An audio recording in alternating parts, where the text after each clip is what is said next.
Hey guys, welcome to a late Shenmue Day stream. Apologies everybody, that's my fault. I had to deal with some family stuff yesterday, which I had to take my full attention, very much needed.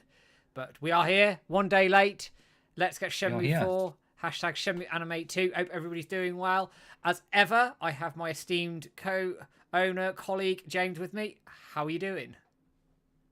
I'm doing all right, Tom. How are you doing, mate? I'm good. It's Monday. Monday can fuck off. But we're here streaming Shenmue, so it can't be that bad.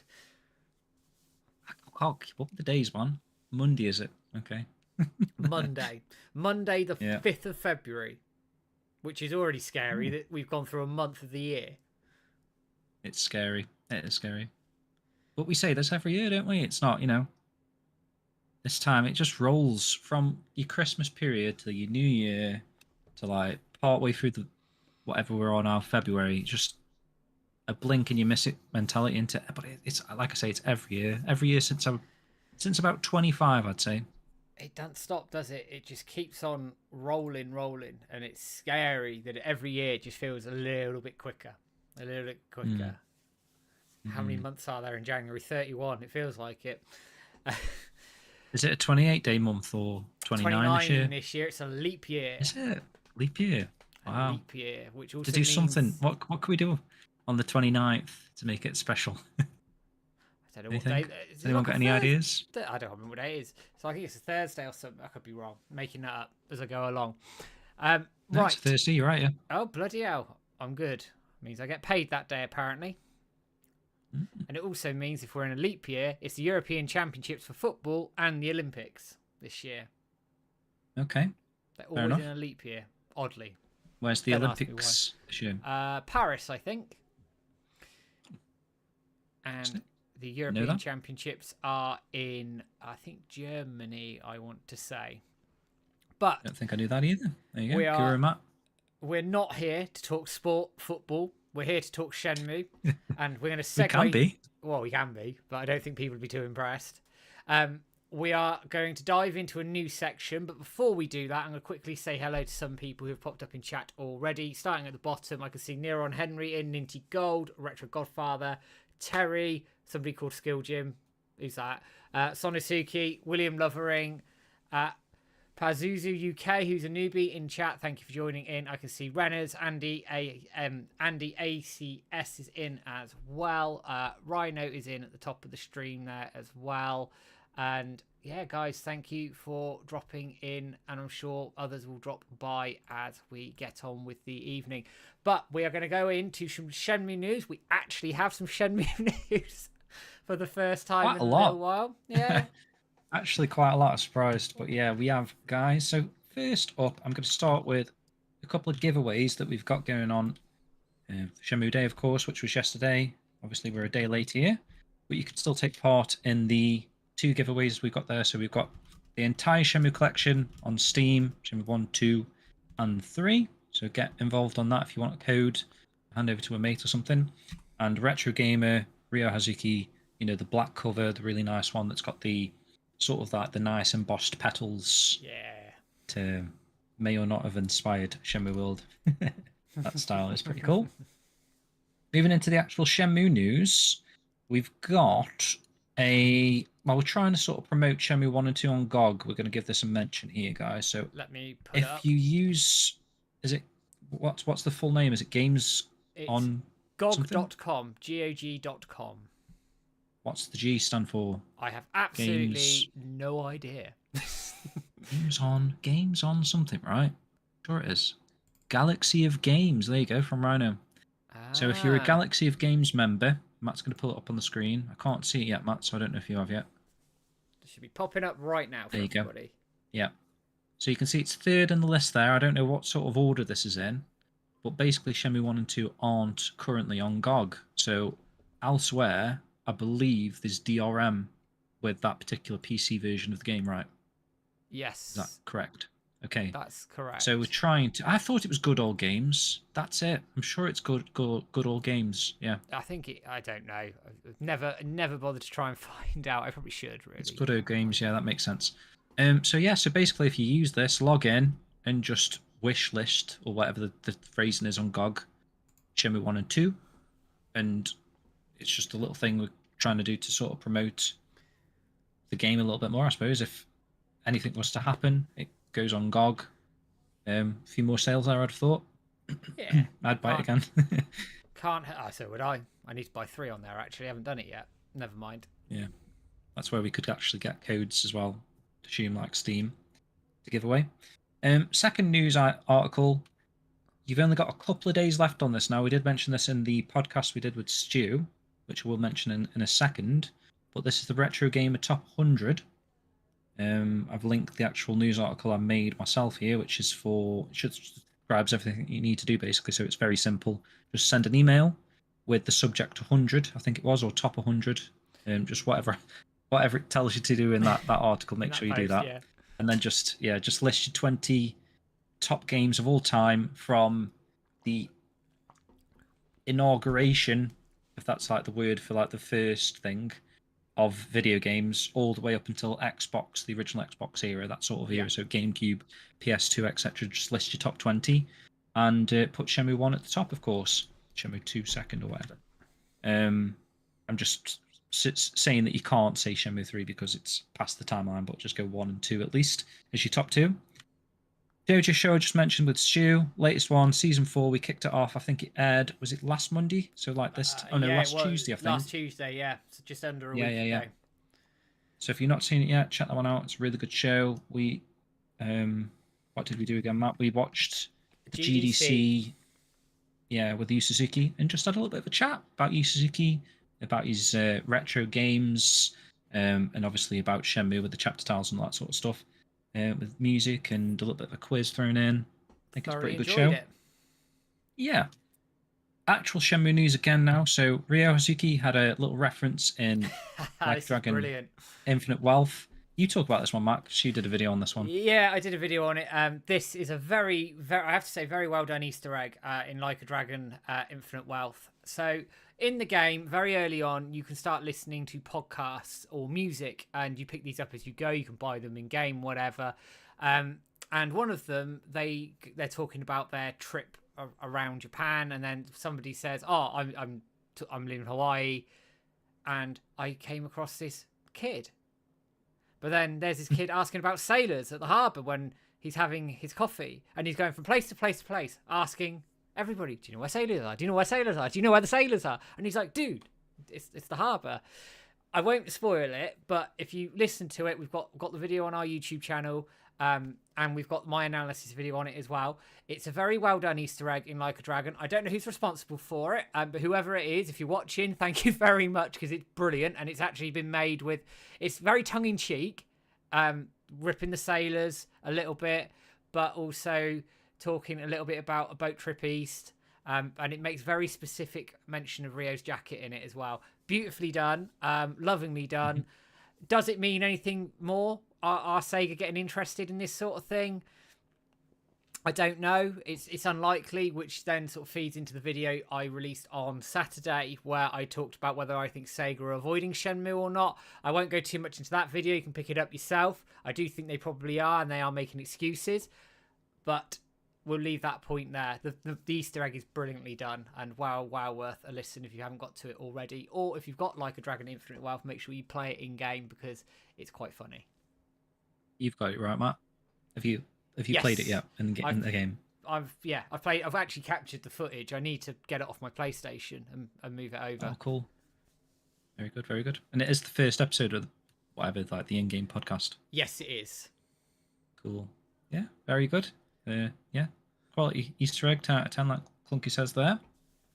Moving on now, and this is going to lead into sort of the discussion topic for today as Matt starts playing Shenmue 3's Battle Rally. But we had a couple of tweets from Jason DeMarco. So occasionally does these Larry's like, and ask me anything, I'm a bit bored. You can ask me any questions and I'll try and answer them. Nathan24, or 24 Nathan, he asked Jason, I think you've got it on the screen there, would Crunchyroll have to seek any permissions or rights from Adult Swim before making a Shenmue anime season 2?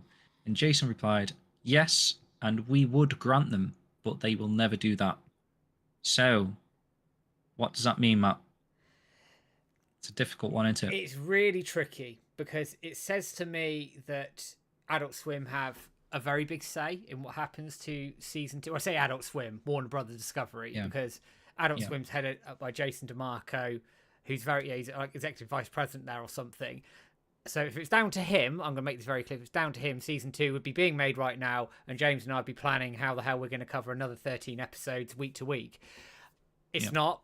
The paymasters at Warner Brothers Discovery nixed this. It wasn't Jason DeMarco, but they hold the rights to it. So it says to me that if anybody wanted to make a season 2, they would have to go to Adult Swim, Warner Brothers Discovery to do it. The issue is, and I don't understand why Crunchyroll wouldn't bother with it, whether it's they just don't feel it's worth their time, because they do hundreds of anime on there. It's like the Netflix for anime. I've said this before. Is Shenmue worth their money in terms of the return they would get when you think of some of the other anime that they push? I don't know. It's difficult because it was popular, and at one point it was quoted to be getting 1 million views a week, which isn't bad. And it's their own original, really, wasn't it? It was a Crunchyroll original. I don't think they did many originals. I think it was one of the first originals, along with like Blade Runner and whatnot.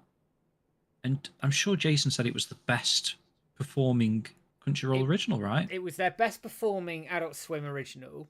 And what I think part of the problem is Crunchyroll used to be under the Warner Brothers Discovery umbrella or Warner Brothers umbrella, and then got bought out by Sony. So now they're in direct competition with each other. So this, Shenmue the anime, I think was part of the deal before this all went through, and then it went through, and it was sort of going... the transaction happened as this was being made, sort of thing, possibly. I don't know my timeline, so I could be talking utter nonsense here. But now they're in direct competition. Are they going to want to pick up something like that? But then, as you say, it's they were involved in this project, so why wouldn't they? It's really weird. Yeah. But I will. Well, you've got two parties, really. I mean, you've got one party, the Adult Swim party, that have said poo-poo because tax write-offs and whatnot from Warner Discovery, and they happen to be under that umbrella, and they seemingly own the property there, Shenmue the animation. But Crunchyroll, when Adult Swim wasn't under that umbrella, tag teamed basically to release it on their subscription model. Exactly. For the most views, I guess, and that's where the Japanese dub was, because obviously the Adult Swim version was like broadcasted on TV, as far as I'm aware. In America, Toonami. Yeah. So now they've split, and like you're saying there, there's competition there. But Jason's saying that Crunchyroll technically could say, well, that show did well for us. Can we buy it back off you, sort of thing, and own the property, I guess. And then that would leave... Yeah, that would exchange hands, I guess, and Adult Swim wouldn't be involved anymore, but it'd be a Crunchyroll original with TMS who did the animation or whatever, and we could get a season 2 like that. But how do you convince Crunchyroll to do that? According to Jason DeMarco here, they will never do that. So, well, we need to make a lot of noise. I also wonder, spitballing idea here a little bit, whether, because Netflix like reviving dead anime, they've done it a few times, so there's nothing to say that another company couldn't pick it up, because if they came in with the right money with the rights, who says that like a Netflix couldn't do it? The only issue you've got then is you've got season 1 on Crunchyroll and then like potentially season 2 somewhere else. But quite fucking frankly, I couldn't give two shits, because would they have to buy the rights to the first season then? Well, maybe they could, like, as part of the deal, say, like, can we have the second? Can we have the first and second season on here? Pay a bit more money for it potentially, but that might well work as well, I guess. Already shirts in the way. So I don't know. I think I've said this before, and I'm going to say it again. I think we've got more chance of a fourth game than we do an anime at this point. But all the time that Jason DeMarco's there's a chance. He'll be pushing Shenmue. He loved it. He got really good feedback from it, which will come onto a tweet I'm going to show in a minute. Yeah. And it did quite well. So, and eventually they're going to need more content at some point. So, while I think it's 98% not going to happen, there is a small chance it could happen. But it's then ironic, coming sort of away from that news section into another tweet, which he put out a few days later, is actually he's received the most positive feedback for Shenmue among other projects. So, I, Considering the mountain of projects he's been involved in, right? yeah, he's been involved in hundreds upon hundreds of projects, right? There's some big anime in that list. Blade Runner's massive. Doom's pretty bloody big in terms of anime. I'm sure some of the others are that we haven't heard of You probably in are, the, 'cause in the anime team. I don't know anime. I don't have a bloody clue about anime. I'll be straight up with you, but Yeah. it's just very weird, very very weird. And I also wonder they won't want to bring it back too soon, because I think there's a certain amount of time with the tax write-off you have to leave it dormant before you can bring something back. Because I think they will hammer you. So I don't know. It's, as I say, I think a fourth game is more likely than Shenmue Anime Season 2, unfortunately. And going even further back, it was pretty much in pre-production a couple of years ago, which really pissed everybody off. Heartbreaking, isn't it? So it's heartbreaking. We'll see. But the whole point of the tweet-a-thons, the whole point of everything is to make noise around Shenmue 4 and Shenmue Anime 2. So, yeah, here we are. This is what we're doing. We are, I think, in a very big year for Shenmue 4. I think we need an announcement this year. I've said this quite publicly. We just need to keep making noise. And I'm going to air a frustration, actually, now, because I have to, because I saw this earlier. What gets on my nerves is people post about playing Shenmue 3 for the first time, and the same people start moaning about it. I'm not being funny, right? Whether you love Shenmue 3 or not, and I accept its faults, whether you love it or not, get the fuck over it and decide whether you want to support Shenmue 4 or not. Because if you don't, that's fine. I have no problem with that. But don't sit there bleating on about something that you cannot change, be it for the good, that people enjoyed it, or the people who didn't. It's not going to fucking change. Get over it and decide what you're going to do. Are you going to support a Shenmue 4 or not? That is the question, because we need to be as vocal and united around this message as possible. Because if we're not, we are never, ever going to get it. And it's that simple. But if we unite and actually make a point of going, right, 3's in the books, we're done, let's go. Because it's doing my fucking head in. It really is. It does. It's aggravating, actually, when, say, you do a video, you're talking about what would take for a Shenmue 4 to happen or whatever, and you're getting replies in the comments instantly, like, or face the, smell the coffee or whatever, Shenmue's dead or whatever. You always get those sort of people that keep coming back. Why are they so interested in Shenmue content if they're supposedly done with the series? Just go away. Do you know what I mean? Like, why do you keep coming back to every video to comment, Shenmue's a dead game, get over it, Shenmue 4's never happened?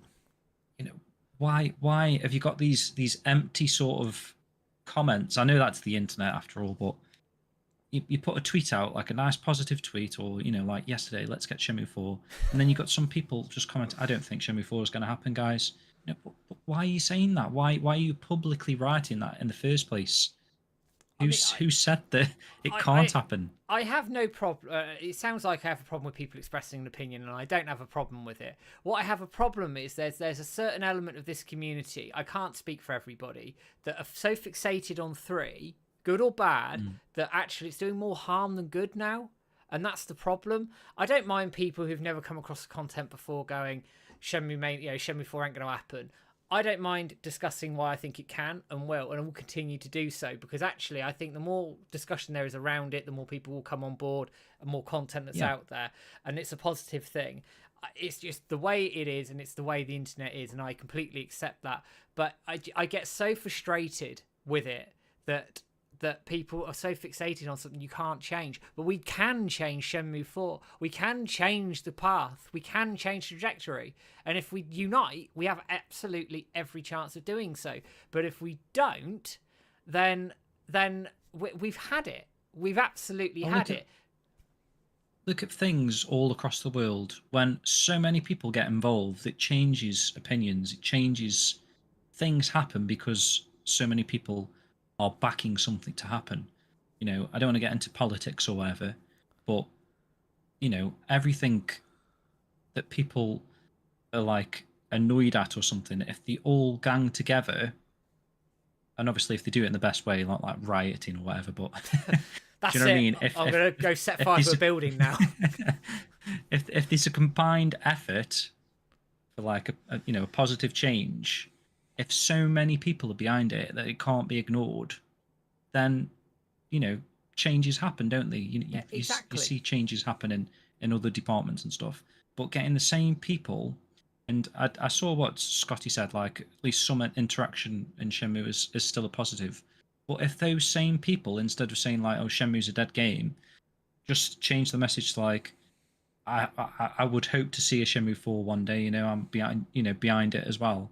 It's the positivity behind what the person's writing that the more that Sega or whoever see these messages or stumble across them are more likely to agree then, right? Well, you'd hope so. I mean, Rather than the opposite. they may not hire the dojo anymore after I swore about 87 times in a brief rant, but it is what it is.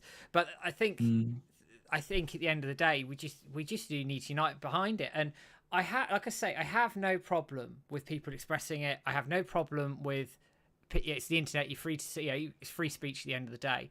But as a community, we need to get over that point now and unite behind it. Because if we don't, we aren't going to get Shenmue 4. It is really that simple. Um, it, and it just doesn't create a good impression for a publisher. It doesn't that's create a it. good impression Mm, for anybody that you've got a divided community. And I don't mind. There should be reasonable balance, as Paz UK is saying, which I absolutely get. And we try to bring a balanced argument. We're a Shenmue fan yeah. site, so there's going to be a degree of bias. Let's not beat around the bush about it. There is going to be a degree of bias, but we try to balance things out. We recognise the faults of Shenmue 3. Absolutely Yeah, recognise the we're faults not of Shenmue blind, 3. are we? James and I literally did a show, Shenmue 3, Room 101, where we turned around and would bin off half the mechanics in that game because we weren't happy with them. But it doesn't mean we didn't Yeah. enjoy it, and it doesn't mean we haven't moved on. That's, it is what it is. Unite You behind cannot 4. play Shenmue 3 and think it's the worst game you've ever played. It's just impossible because it's clearly not. It's a great, it's the definition of a 7 out of 10 game. Yeah. And I just find it amazing that so many people are so against the game as a whole. Like, oh, it's what even the like Matt says there, the Room 101 thing. We pretty much went through every feature of that game, what we'd keep and what we'd bin, and there's stuff that are so good in the game that I don't even know if these people that are moaning about it have experienced. How far have they got in the game for them to have these opinions and stuff like that? You've got the Chobu-chan aspect, and I know there's like, what is there, 130 Chobu-chans across Something the whole like that. thing, but You should know. You're doing it for that in Shenmue World itself, Issue 3. yeah, but that in itself is a game. You know what I mean? Just that one little concept, whether or not you could class it as a mini game or not, but there's enough content in that 130 Chobu-chan going around the stores for it to be its own standalone game. And and then you've got the rest of Shenmue 3 as well on top of that. So there's so much in it. It's literally, and we've said it a million times, just the story could have been better. But if everyone that's calling Shenmue 3 the worst game they've ever played, or my life ended when I played Shenmue 3, whatever the quote is, that guy. Oh. I don't get along with that, because there's no way, if you play video games and you enjoy video games and you fire up a Shenmue 3 and you play 10 hours of it and you were a Shenmue fan before, there's no way you can say it's the worst game ever made or whatever people are saying, because it deserves more credit, deserves more respect than what it did get. And again, that's not just our bias, because like, we are slightly biased, but It's anyway, it we just doesn't make sense. we've gone down a bit of a rabbit hole, and I found watching YouTubers. It's frustrating. Yeah, and I've gone on a bit of a rant, but I find that a lot of newer fans are a bit more lenient with 3, actually. Yeah. Whereas I think there was a weight of we talked about this to death around the expectation around 3. But I take what Runners is saying is a very good point. If Shenmue 4 nails it, and it absolutely has to, it cannot do what Shenmue 3 did. If it does that, we are 100% fucked. We are done. That will be the end of it. But if Shenmue 4's story smashes it, nobody will give a shit about what Shenmue 3 was, and all those people will come running back. Believe me. Anyway, I'd say hello to some people in chat before I dive into some Shenmue 3 Battle Rally, because Shenmue 3 sucks, everybody. Right, I can see Casey's in. Nice to see you, my friend. Welcome. Yeah, Casey. Is in. Dean is in. Scotty is in. Neron Henry is in. Ali Novin's popped in as well. Welcome in, Ali. Hope you're doing well, my friend. Any Old Games is in as well. And I think I caught everybody else at the start of the stream. So now that you've listened to probably a 20-minute rant of stuff, I'm going to dive into some Shenmue 3 Battle Rally. We haven't played Shenmue it for a fans' long time. emotion. The emotional torment we all experience. I suppose everyone in the chat would hope you'd agree with what we're saying. And it's not Matt's going to get into some Battle Rally. It's not to say Shenmue is impervious to criticism. It isn't. But it frustrates me. That's all. That there's this focus on the past, and it ain't gonna get us anywhere. Well, Shenmue 1 and 2 are the best games ever made, and Shenmue 3 unfortunately isn't. But it's not the worst game ever made. It's a great game. I love this music for Battle Rally, by the way. Did we finish Dreams of Saturn? Yes, we did. Dreams of Saturn was brilliant. And anybody who hasn't been in our Discord wouldn't have seen George's new screenshots for his new game, which is coming out, I think, September time. Looking damn good. Amazing stuff. If anyone is in the chat here is not part of the Shenmue Dojo Discord, I think you updated this link earlier, didn't you, Matt? The other day, yeah. And it worked. Oh, well, the one that's in the Twitter bio, someone said it didn't work earlier, but I did click on it and it seemed to work, so try it out. If it doesn't work, I'll get you a new link.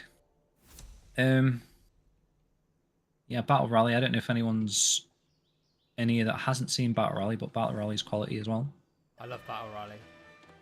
What are you actually doing, Matt? Do you still need to get the Bailoos, or I haven't done them yet either. Everything. Okay. So this is like a first run. Yeah, Probably not going to make it because of the bat. Yeah, okay. Cool. Well, while you do that, Matt, I'm going to read out some of the chat, because not that we've been ignoring you guys, but I've seen quite a bit of chat, and I do like to cover what people are saying. So, when we talk about the anime, Scotty said it's probably up to the same geniuses who are getting rid of the Looney Tunes. I have no idea. Other stuff. Ali said one of us could get a job at Crunchyroll and convince them. You can apply if you like, Ali. Go for it. Attack them from the inside, yeah. Yeah, Clunky said doesn't sound too good for the anime, not good. Renners doesn't think the anime 2 is going to happen. Fingers crossed, like we were saying, someone like a Netflix or something can maybe stumble across it and see potential. I don't know. I mean, I do think there's some goodwill, positivity behind some of these companies making a decision where they bring something that's in demand, and albeit it's going to be like a low demand now, I do feel like I don't see people talking about the anime much anymore, which is unfortunate. But there's still a demand out there, and obviously the stats go with that Shenmue the Anime 1 did do well. So if someone stumbles across that, what anime can we bring to our service, like a Netflix, say, we're looking for like a new influx of different animes, it's a goodwill thing that it's going to get a few thousand people to subscribe to Netflix, basically. Get them in the ecosystem or whatever, if they were to do that, in my opinion. So now we're doing a Bilo-chan hunt. So this is how you get your stats for your Battle Rally. Yeah. To improve. So obviously Matt didn't really get very far, I finished it, but I struggled. Yeah, didn't get the top ranking. Oh, I've just seen Titch is in chat. How you doing, Titch? Hey, Titch. Long time no see. We'll get down to your messages in a moment. But yeah, basically find 20 Bailu dotted around, and you've actually got a radar in this mode compared to the Chobo-chan stuff. It's some really difficult, even with a radar. This one around the statues took me a while to find on my first playthrough. Renners has got a good point here, Matt. Sega are bringing back old series, and Yu Suzuki's hiring script writers. He says. Ooh, I don't know if he's hiring. He wants to use script writers. I'll sort of caveat that a teeny bit. But we talk about this in our GDC, didn't we? In our GDC talk, if he's wanting script writers, that says to me he wants to make a good story. Yeah, and one of the things we mentioned was back in the day when he was working on Shenmue originally, he had directors in like Steven Spielberg, who actually came in, and Yu Suzuki actually showed him Shenmue, and Steven Spielberg like gave it the Sega Lounge seal of approval back in the day. So, you know, whether he's got these ideas again to get people like that in to sort of give it a little bit of direction to what he wants to do. If any of this script writing stuff is linked to Shenmue, I don't know. But I think this is also like where he learned about the camera stuff, like dolly pans and stuff, is from getting these directors in, these famous movie directors in. There's that famous photo that probably should have used in the episode, Matt, of Yu Suzuki with Steven Spielberg. Yeah. And I'm pretty sure Mark Cerny's there as well. I think Switch used it in a blog post, didn't it, if my memory serves me correctly. Good photo, that one. My favourite Yu Suzuki photo. This just shows how sad I am that I've got a favourite Yu Suzuki photo. But it's the one where he's standing with Michael Jackson. That's my favourite one.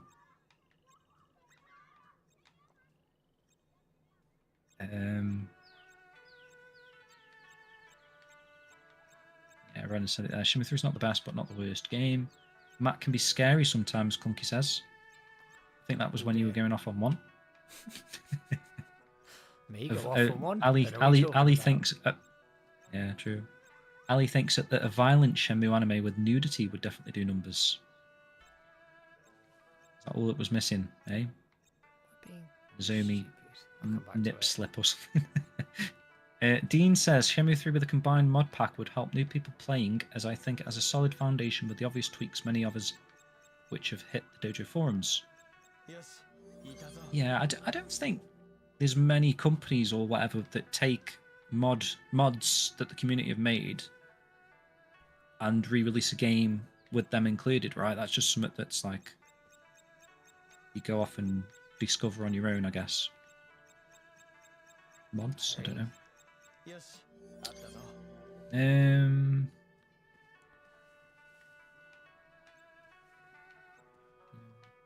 I forget how hard this is, you know, going around hunting Bailu-chans.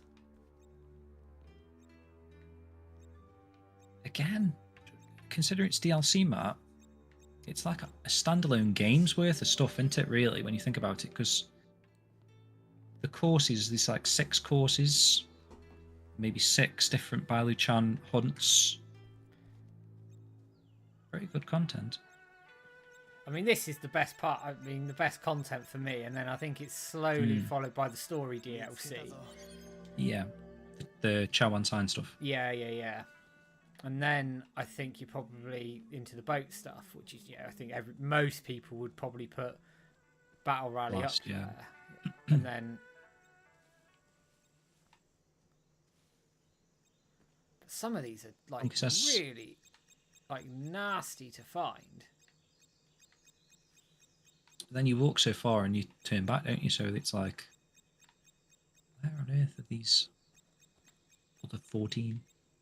Clunky says, I don't understand why people think one game that gets mixed reviews means that the series as a whole is dead. Very true. Renner says, fans need to accept where Shenmue is and we won't get hundreds of millions spent on the game again. We will be lucky if the game budget is 15 to 20 million. Which we would be lucky, I think, if you got 20 million again for a budget, right?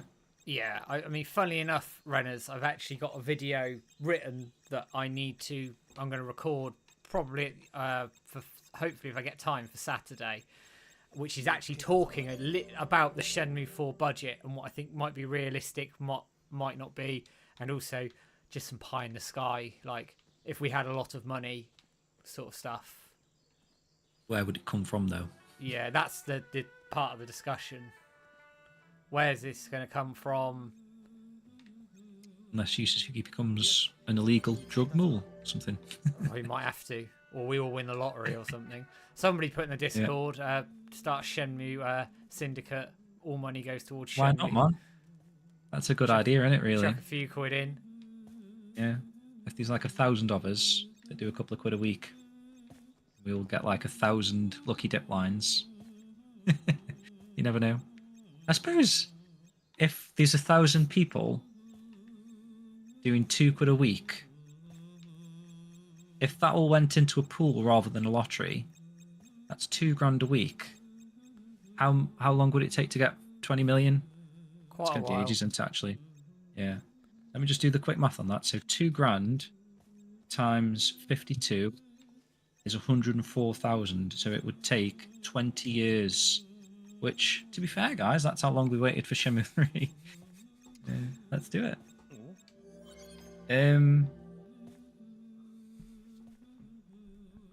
Shenmue on Switch would have been nice, yes, for sure. I know there's a few people still crying out for that. The Shenmue on Switch noise needs to be louder. I do agree with that. Yeah, it does. I will Just never how many bloody hashtags? Yeah, how many hashtags do we do? We got Let's Get Shenmue 4, Shenmue Anime 2, Shenmue for Switch or whatever it is, and then we've got Shenmue prequel. Was it we were doing for Shenmue 0? Yeah, we're messing around with that, weren't we? Yeah. Let's go around here. Not enough room for a tweet there, is there? It's just hashtags. Neon Henry says Shenmue does receive positive reviews. Only a small amount of people didn't like the game. The problem is that the game is not having the hype that nobody knows about this game. In my opinion, that is true, isn't it? Like, what broke the camel's back in terms of Yakuza? I think it was Yakuza 0. Yeah. Right. Because up until 5, the series wasn't really that popular. It was probably on Shenmue levels at, Yakuza 5, would you say? That Yakuza 5 finished second behind the request for Shenmue 3 when Sony did the building the list thing. Yeah. It wouldn't now, would it? No. The amount of Yakuza fans, say if there was a game that wasn't going to get released, they'd be all Shenmue over 4 would be second now, right? But that just shows how popular the series was compared to Shenmue back then. And it was a niche game. So yeah, Shenmue 0 possibly could reignite that flame, make it more popular, but I don't know. I still feel like everything's against Shenmue all the time, isn't it? Shenmue 0 is a hard sell in itself, I think. Because while I think if it was done well, it could do it and have that moment, there's always going to be a crowd that are going to why isn't it Shenmue 4? I guess the difference between this and, like, for example, the Shenmue Online issue is at least you'd be getting a mainline entry of sorts, whereas with Shenmue Online it was very much a side project game, whereas at least with 0 it would potentially have some sort of story that could fill gaps ready for 4. Yeah. I think if they designed it with 4 in mind, you know, what's going to get revealed in 4, and, you know, we've spoken about the WoW in China sort of stuff. If they sort of tease bits and elements of that in the Shenmue 0 to get you to question, like, well, you know, where's this going to go? And then Shenmue 4 kind of picks that up. Rather than people playing 1, 2, and 3, they can play 1, 2, and 3 to get the entire story. But Shenmue 0, a well-designed Shenmue 0, should be designed in a way that you can bounce straight from 0 to 4, and it makes sense, in my opinion. Yeah, that's the key. If they can do that with it, I don't think they're going to be a million miles away. Well, Scotty Mo thinks, hear me out, Rio in Fortnite, followed by a forklift in Rocket League, and then finally Rio playable in Among Us. Boom, Shenmue 4 without a question. Why not, eh? Get Rio in Smash Bros.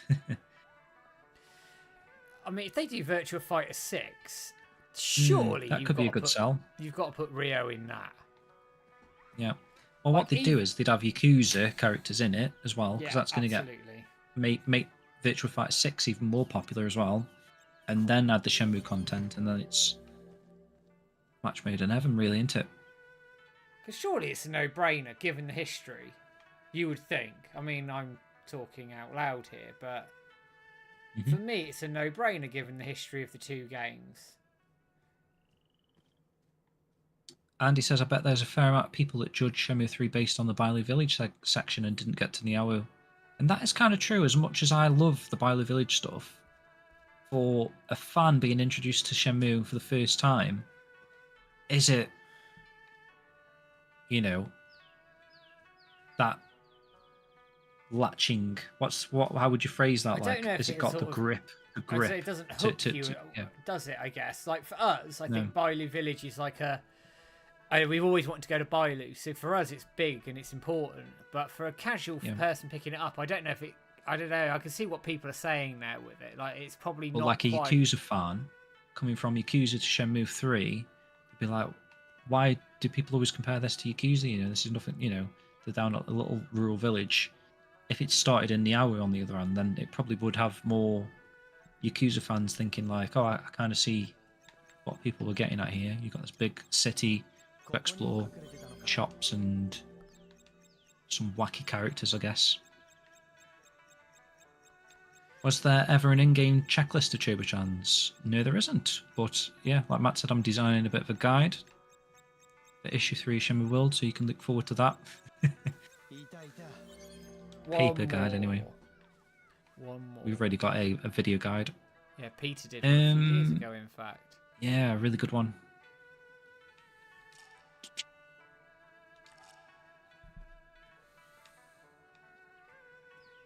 Slowly catching up in the chat here, guys, now.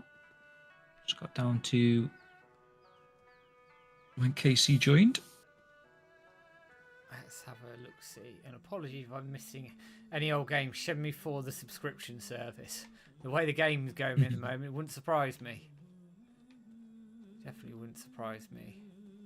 He says there's too much focus on picking the corpse of Shenmue 3 rather than looking ahead to the next game. That's bang on. Titch is in. You're right. Evening, folks. Welcome in, Titch. Thank you for joining us. Hoping that you are well. I'm trying to say. It's nice to see you. Murray's little have you unlocked the extra playable character in Battle Rally map? Oh, I have on my PlayStation. I have, yeah. I haven't done it on PC yet. This is literally the first playthrough on PC. Who might that be, I wonder? Hint, are we going to get that far? Probably not. Probably not tonight. But if we do, keep that as a nice surprise for people. Right, I've got one more. Scotty Mo says, ooh, good luck, man. Scotty Mo says, in a perfect world, the anime and Shenmue 4 will happen with the help of each other. We need Shenmue synergy. Synergy. It's a good idea, good term. That is kind of like what we were hoping for, wasn't it, really? It felt like the pieces of the puzzle were there because you've got anime season 1, and I know it's kind of funny that it ends in the cave again, like all the way back in the day, but in a way that was a good ending for them people to continue from the anime into a Shenmue 3. That's what we were hoping would happen. Maybe that may have helped if the numbers of Shenmue 3 were up so much from the anime. Yeah, it might have that could have made a Shenmue 4, but I don't know. Evidently, maybe it didn't pick the sales up as much as they were hoping for from the anime. I'm not sure. Maybe the anime scene are more likely to watch a season 2 than play a Shenmue 3. I don't know.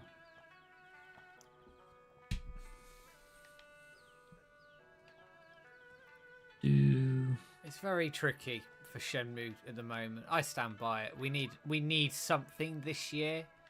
I think if we don't, we're 5 years on from Shenmue 3 at that point. Right, now what was I saying? Steven Spielberg. I think I did say Spielberg, didn't I? Steven Spielberg. I'm sure I did.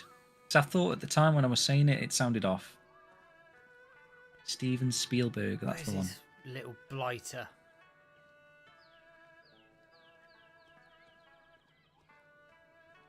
There you go. Clunk says, a few minutes watching Shenmue 3 gameplay and I'm instantly feeling relaxed.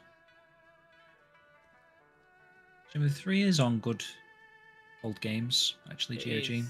It is. It came out the same time the Steam release did. Yep. So that's good. Go support us on there if you haven't.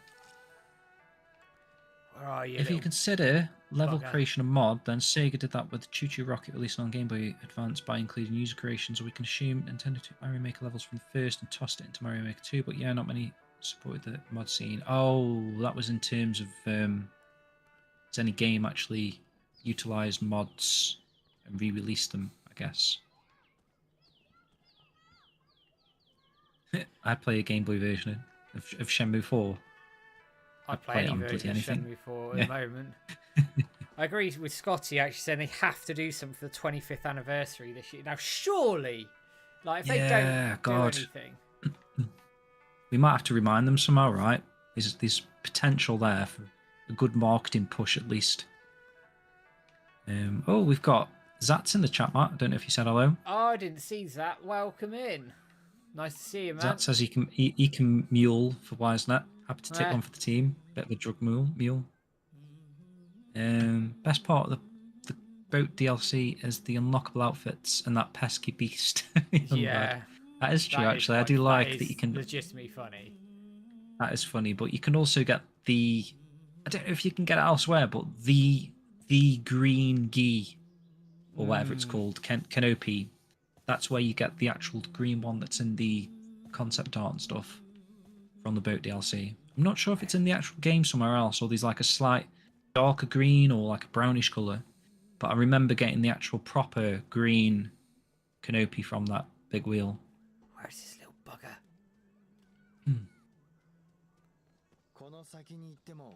Oh, see you, Scotty, man. Take it easy. See you, dude.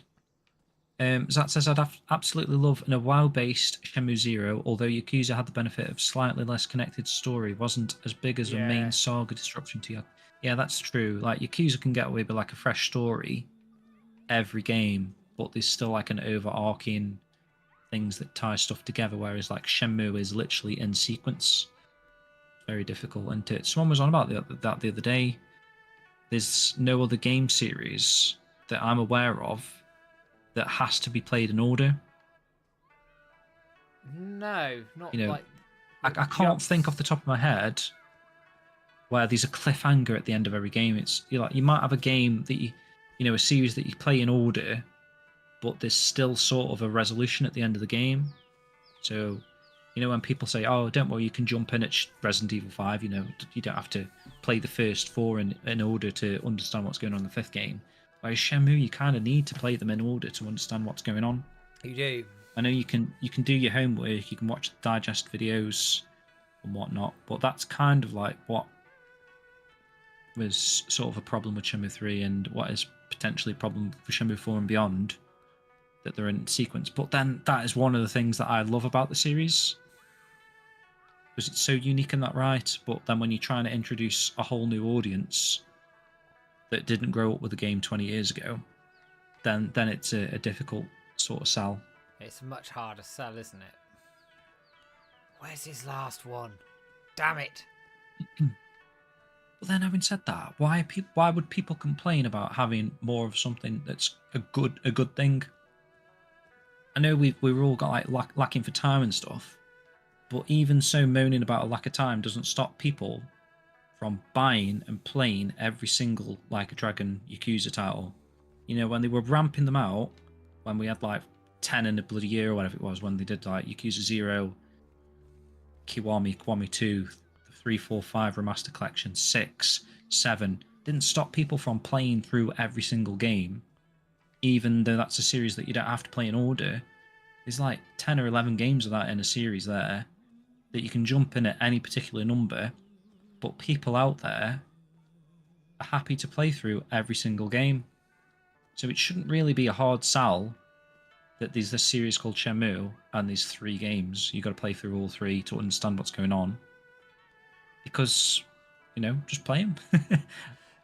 I know Just that's easy said than done. just picking up on chat, I'd actually agree. I forgot about Mass Effect actually. Whoever mentioned that first, but Is Mass that Effect, one? yeah, you do need to play those in order. It is easy to drop in because it does give you a good recap at the start, but it's probably a series that you could play. You probably ought to play 1 to 3, and they are bloody good games Okay. actually. I recommend those to anybody who will take the time and listen to me. I played probably about 90% of Mass Effect 1. I see you played the worst one. I enjoyed it though. I was enjoying it. Oh, it's good. It's very good, but like 2 and 3 are like far better. It's fucking Bailu-chan, you bastard. Where are you?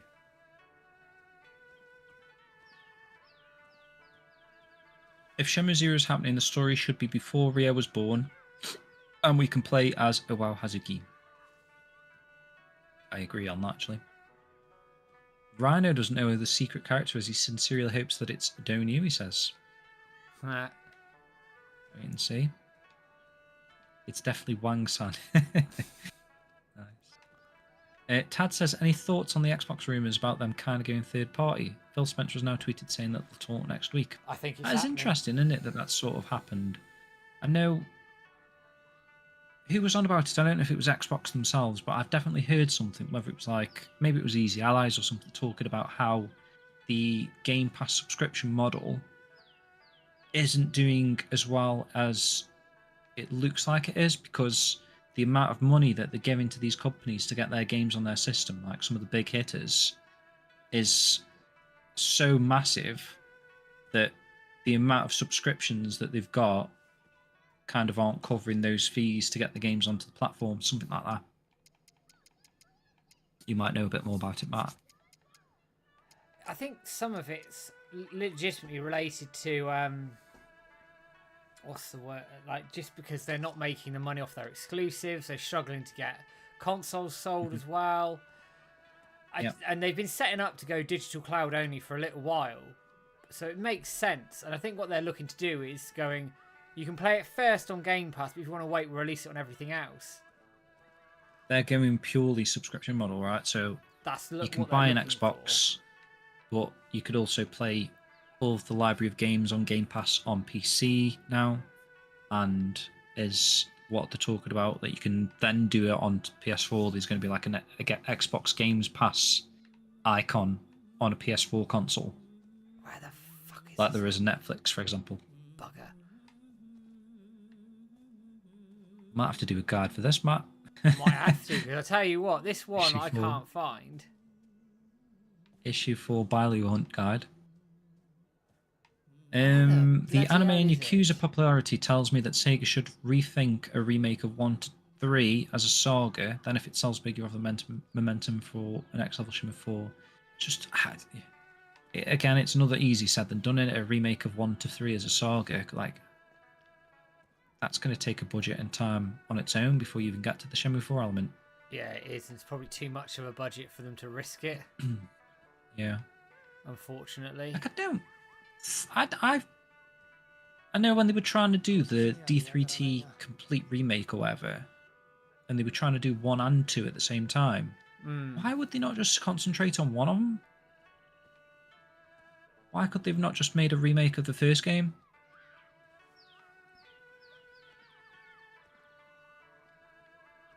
I'm literally going to have to Google this in a minute, because I cannot find this bugger. Yeah. Oh, shit. But I did think that was strange at the time. I know, like, Shenmue 1 and 2 as a bundle, like, just remastered, is a great bundle, like, 2 of the best games ever made. But when they were remaking them, I did think it was strange that they were remaking Shenmue 2 in that inclusion. Like, they could have just released a Shenmue 1 remake and then released a Shenmue 2 remake and got, like, double the sales, in a sense, rather than packaging them. Bunker says, I think Wisenet should release some more Shenmue comic side stories to keep the fans on board during the downtime. I'd be down. It'd be nice to have something, wouldn't it? Just to have a little bit of something. Like Yu Suzuki's like, I know you've been waiting 5 years at this point, 4.5 years, 5 years coming up. Is a little something to keep you going. or a little webisode series or something on YouTube even, or some interviews or some chats, some concept art. Look at this, look at that, just to keep us interested, just to keep those people that may have fallen away like, oh, this is cool, this is encouraging. I want to see this. Maybe you could sort of say like what's going to be happening in Shenmue 4, like not the big story elements and the spoilers and stuff, but just sort of say like this is the plan. Just get people excited for that. There, I can see the little bugger. Look, there he is. Oh yeah, I remember this one. Tricky, aren't they? Yeah. Because if you go round there, you can't go round there because it tells you off. Yeah. There you go. Hang on. Oh. Woo. There we are. That took me longer than anticipated. Oh, I got a caterpillar fungus. Get in. We got some more battle rally health, so we'll do another battle rally in a second. Is caterpillar fungus like a snack? I don't actually know what it is legitimately, but it's like a good health thing. Is it just like a bag of caterpillars that you munch on, like fried caterpillars or something? There we are. Does anyone know? Oh, Battle Rally 2 available, and 3. Oh, do you think we will see a Shenmue 4 trailer this year, Matt? We need to. Whether I think we will or not, I don't. Yeah. I don't know.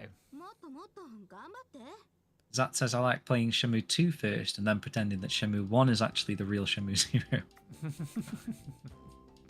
Right, let's do a bit of Battle Rally again. I love the music for this as well. Oh, mate. Right, I can hear it, even though I can't hear it. It's like... Let's go for... Let's try Panda Market, and we'll give it a bit of a go. Oh, it's raining. I love it when it rains. They should have done a Battle Rally 2 with Niawu courses. Yeah, they should have done. Casey says it's not unusual for a series of games to have the whole story written before the actual games come out, which is kind of the case for Shenmue. I think like these, you've got the overarching story for all 11 chapters or whatever. That's written in scripts in Yu Suzuki's basement or whatever, somewhere behind a wall that you have to smash with a hammer and find a mirror to open it or whatever. It's a katana sword and a sword handguard. They get access to all 11 chapters that Yu Suzuki made back in the day. That's what I've heard anyway. Getting battered here. Renner says, I played Up to Yakuza Like a Dragon and hated the game, sadly. Is that because you don't like the turn-based combat? That's something that I'm not sure about. I haven't actually played it myself, but it's on the list to play. Like I'm playing Infinite Wealth at the moment, and I like it. It's a lot of content though, like a buttload of content. Yeah, and I realise it seems like I'm personally 15 minutes behind. It's just because I'm like 15 minutes behind in the chat. I think I was like I want to read everyone's messages. I'm just catching up, and we will get there. We'll get to the bottom eventually. Because I went on a big rant. Well, that's it. We talked for like half an hour at the start of the show.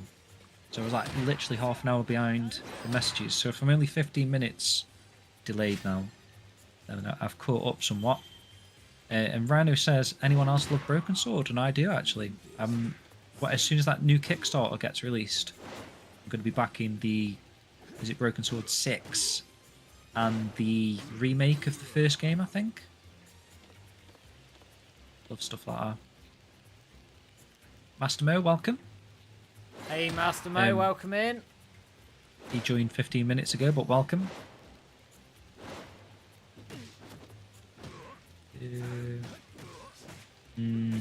Yeah, it's like Ali says, that's like part of the stepping stones that Xbox were doing there. They're getting rid of discs with the Series X. Eventually it leads to cloud-based gaming only, which is kind of what they wanted to do with the original Xbox One, and just they had such a big backlash at the time. They sort of went back on that, and then they did physical games again. And eventually we're going to get to that point, trying to hope to do like 10 years ago, if it was now.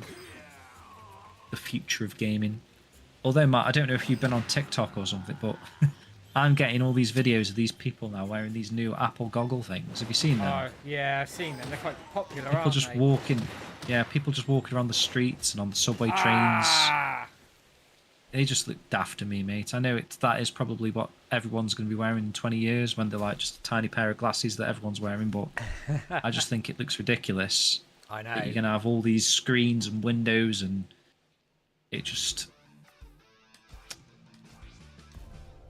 Considering how beautiful the world is when you step out the door, perhaps not in Stoke, but say if you live in Japan and you step out your door and then you've got mountains, or say if you live in Guilin, you step out your little Shenmue's house and you're seeing all the mountains and stuff. Do you really want 50 windows popping up on you in your eye line? There was a guy who was in a car and he was saying like, "Oh, look, this is what I can do in the car. I can put like my Spotify playlist over here, and if I want to, I can put like a browser behind my, on my headrest in my car. So like, say if I, you know, park at a parking lot, I assume you're not going to be doing it while you're driving. I can just turn around and start browsing the internet." It's like, well, why do you need to do that, mate? It's like, it's bad enough. And I'm a sucker for it, to be honest. Like if you sat anywhere, you're pulling your phone out, you're scrolling through it, you're sort of doom scrolling, and there's a lot of things we have to, worry about as well, Matt, like with Dojo Twitter and Yeah, absolutely. constantly being switched on to that sort of social media mindset. But just imagine that being constantly in your face, and it just leads to like sort of like Black Mirror episode 2, where like you start getting adverts that you can't get rid of, and it's like you're wearing these glasses and you've got to watch an advert for 20 seconds or whatever just to do what you want to do. I just don't think that is the future I want to live in. People I just want to go for a walk. People are becoming far more sort of wedded to their devices, aren't they? And it's scary. And I do understand it. When we were kids, mobile phones were coming out. It was cool, right? Or like a little handheld console that you can take to school, whip it out at break. These technology that was probably frowned upon when we were kids, that was exciting and cool and like, oh, this is the future. And VR, kind of the same for me, was like VR. Oh, VR is going to be amazing when that eventually, happens with PSVR, PSVR 2. That is probably the younger generation looking at these things like, oh, this is such a cool thing. I know it's like £3.5 grand, but like in 10 years' time, it'll be £350 to get these things in everyone's pockets and whatnot, integrate it into society. Probably like where like I was just accustomed now to paying for stuff with your phone. I just whipped my phone out. I bought a loaf of bread earlier. I just literally this old lady was fishing in a purse for about 10 minutes trying to get the right change, and she was that is like what me whipping a phone out to her is like someone wearing a pair of these Apple goggles to me now. It's like it makes sense. It's like she's there getting coppers out of a purse, and then I'm stood there for 10 minutes waiting for her to buy all the shopping or whatever, and I'm just there with a loaf of bread. Like, it's literally all I wanted. And as she was trying to put the stuff in her bag, I'd had the bread scanned, paid for. I'm walking out the door before her even.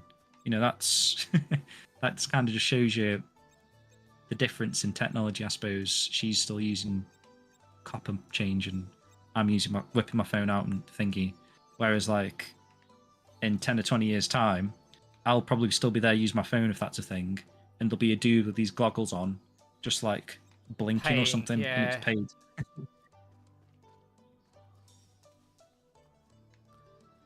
Hey son, welcome in, man. You missed a Matt rant earlier, son, so you walked in at the right time. Yeah. Just Jim just talking bollocks now he's had a whiskey. And I'm probably like 20 minutes behind the chat now. So Dean says, yeah, Broken Sword is a great adventure computer game, versions of French comics. I love Broken Sword, man. I don't know if you've ever played that, Matt. I haven't, but I've heard good things. There was a period where I was getting into like point and click games. In fact, it was someone on the Dojo forums, probably about 15 to 20 years now, who said that Broken Sword, if you like Shenmue, obviously it's not like Shenmue, but I feel like it's a game that people or fans of Shenmue will enjoy, and I did. He was right. Master Mo says something. I can't. For some reason, I can't read it because there's a permanent pin button part across what you're saying there. But it says something about Hi-Fi Rush is coming to PlayStation and Switch. Oh, it was in a data mine apparently. There we are. Ah, okay. To answer Shenson, I went on a rant about people moaning about Shenmue 3 again to every post where somebody's playing it for the first time and told people to get the fuck over it. That's the short version. Yeah, the abridged version. Probably worth going back actually, or cutting that part, just having it as like a bit of a PG-13 Matt rant. Worth doing. You know when you used to clip stuff for us, son, just clip that, put like a little bit of like a clickbait thumbnail of Matt like his fingers up or something, middle fingers like is the thumbnail. Massive hits. Sleeping Dogs is an amazing game. I recommend it to everyone. I like Sleeping Dogs actually. I like Sleeping Dogs, yeah. That was another character with the leather jacket on it, I think. Yeah, Martial the fighting artist. system in that was quite cool actually. Could you arrest people? Am I thinking of that true crime game? I know that was a similar sort of thing. True crime, Streets of LA. That was a good game as well, where you'd go around and arrest people and you had kung fu. I wish Yu Suzuki would fill in some of the story through online comics or side stories. Give us some of the Niao-san's backstory in a comic, or experts of Mr. Yuan's personal journal or something. Interesting ideas.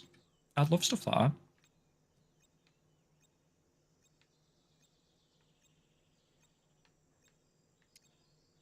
God, some of these little buggers are hard to find.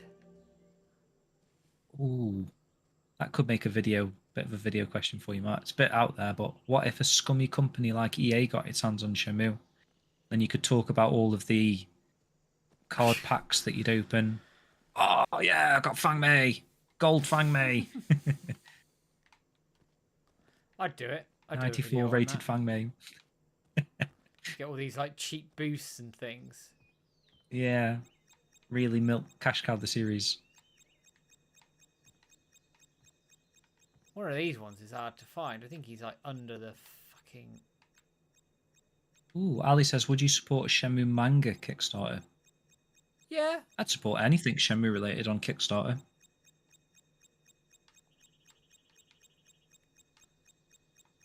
A manga for sure, or even a novel or something would be cool. Even if we're just treading the same ground again with 1, 2, and 3, is like a novelization. In fact, those concept artworks that Nikolai made for the good the start, novel. Actually, oh, mate, imagine if you had them on your shelf. It just looked well cool, wouldn't it? Terry says, when I joined the Shenmue team, we had already been doing basic research and development for 7 years, and Shenmue was just about to be born in Dreamcast.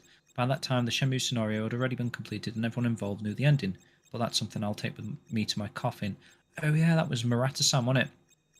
So if you follow us on Twitter and you've been wondering why we're retweeting like 20 tweets from this random Japanese guy on Twitter, all in Japanese, it's because he used to, he's made the majority of Shenmue's music. I think, did he say at one point he's like got 50%?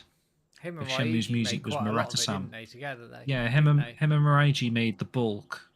But I think Murata-san made like a shed ton, like 200 pieces of Shenmue music. And he's basically just been tweeting out recently about his past experiences from back when he worked on Shenmue. And according to him, everyone involved in the development of the game know the ending, which is interesting, that no one's ever leaked that stuff. I'll pay them. Pay them, yeah. How much would you pay, Matt, to find out the ending? 50 quid. That's all I got at the moment. Not Shenmue related so much, but anyone happy about all the Shenmue 3 news last week, Matt? Did you see all this stuff, Matt? Oh, what? The Sonic news, or... Yeah, Sonic. Did I say Sonic or Shenmue? I don't know. Sonic Shenmue. Movie 3. Oh, Sorry. Yes, because Crush 40 are involved. There was a little guitar riff in the teaser they did, which I think's Live and Yeah. Learn. And I think Yeah. they had Shadow's voice in it, if my memory serves me correctly. And Robotnik is Jim Carrey again. Yeah, which is amazing. Because So if you didn't know that, and it's coming out, and it's coming out this Christmas this year. December 20th. Yeah, so looking forward to that. Yeah, because Jim Carrey said he retired, didn't he? Or he said Shenmue, he's retired said it again, Shenmue. Said, Sonic 2 was supposed to be his last movie, apparently, and then he's back for Sonic 3. He said he's retired. Again, that could just be a marketing thing, couldn't it? Yeah. Yeah. So everyone's hyped again. Where's this little shit?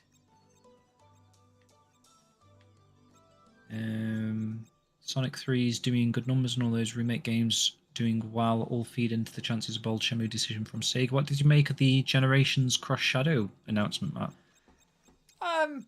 I didn't mind it. I felt it was probably a tiny bit of a we need to fill a gap here between a major Sonic game release, but at the same time, I'll probably play it. Is there a gap though? I feel like we've just had like an influx of Sonic games. I think they're trying to pump them out quite regularly. Does it not coincide with the movie as well? So that kind of works for the Shadow content, doesn't it? So I think they're sort of doing it very deliberately. Sonosuke, what if you can make a boring apartment into a nice scenery? Oh, that's when I was talking about the goggles, right? I've seen stuff like that as well. I mean, that's kind of cool, I guess. Like, you can turn any environment into what you want to be. So, like, some dude was like, he turned his whole living room into the moon or something. Just, if you want to concentrate on a project, you don't want all these distractions and, you want a better surrounding. He turned his environment into the moon, basically. It's just, I don't know. Is that more of a gimmick? I don't know.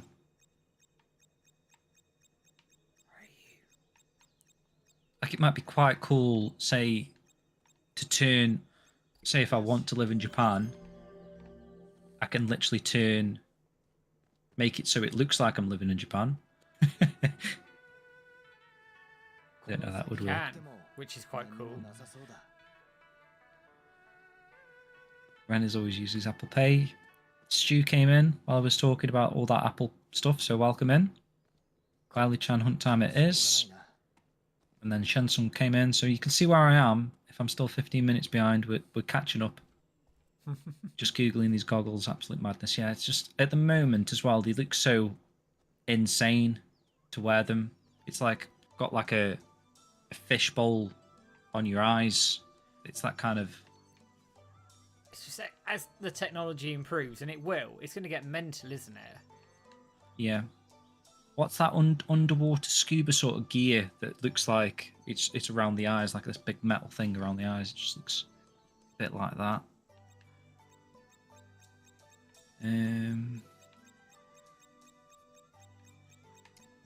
Yeah. We need a compilation of Matt's rants. I think you might have read that. You telling Matt couldn't get into Sleeping Dogs. Gets attacked by all the Shenmue 3 haters after you rant. See that? I can see that. The other game I found to be as immersive as Shenmue, despite being very different setting, was Vampire the Masquerade Bloodlines. I haven't played that. No, I haven't played that either. I've heard good things about that, though, actually. The comic with Zimming on the Xbox version of Shenmue 2 melted in my head back in the day. Yeah. See, that was amazing, wasn't it? Just to get, like, any little extra bit about that story there. Because obviously what happens to Zimming is very... no one really knows, do they, really? I remember back in the day people thinking Zimming was Landy. Just because of the similarities there. Parents died. I'm off to join the Chia Men sort of thing. And they both got scars, but... 9 more of these little buggers to find. Ooh, here's a video idea from Ali for you, Matt. Can a Shenmue manga pave the path for more content? Yeah, I think it can. Like, you can say that we've had an anime. I do think they should have done that. While the anime was around, we could have had a Shenmue manga to sort of coincide with it as well. I know animes typically do that, don't they? Like your Naruto or whatever's got anime and a manga. Shenson, on that tech subject, Jim, I still find it odd that secondary school kids these days are all on their smartphones during lessons. Back in our day, the most you could do, or most you got, was a Game Boy or the Dreamcast memory card. That's true. It's just a whole different way of teaching, I think. These schools now where instead of a pen and paper, they're encouraged to use tablets, aren't they? Yeah, they are. Schools buy them in these days. There it is. 8 more.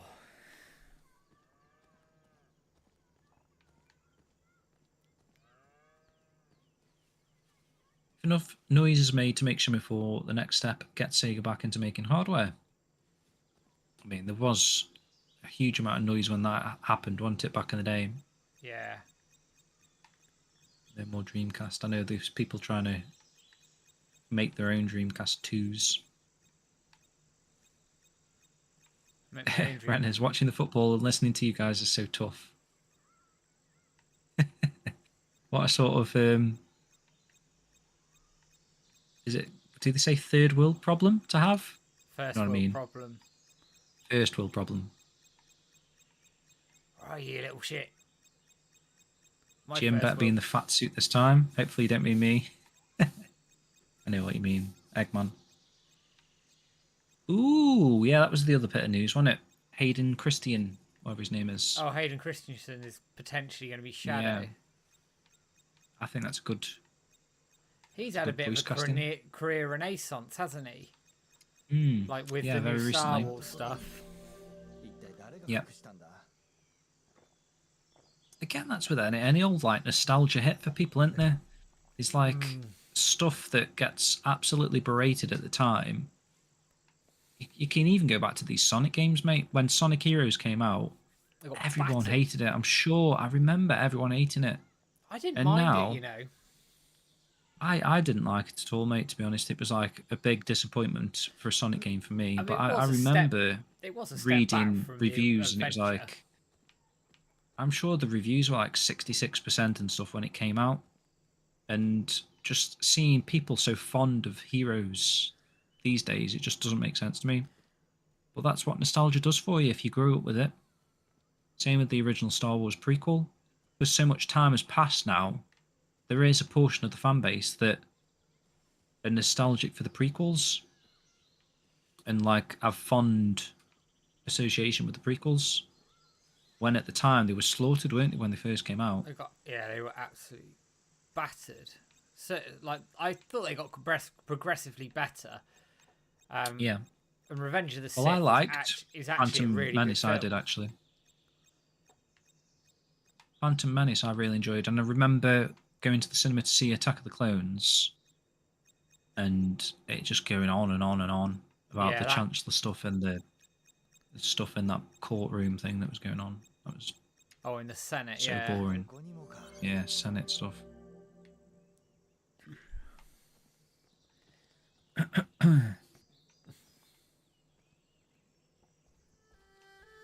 Yeah, it's nice Sonic's getting consistent output again.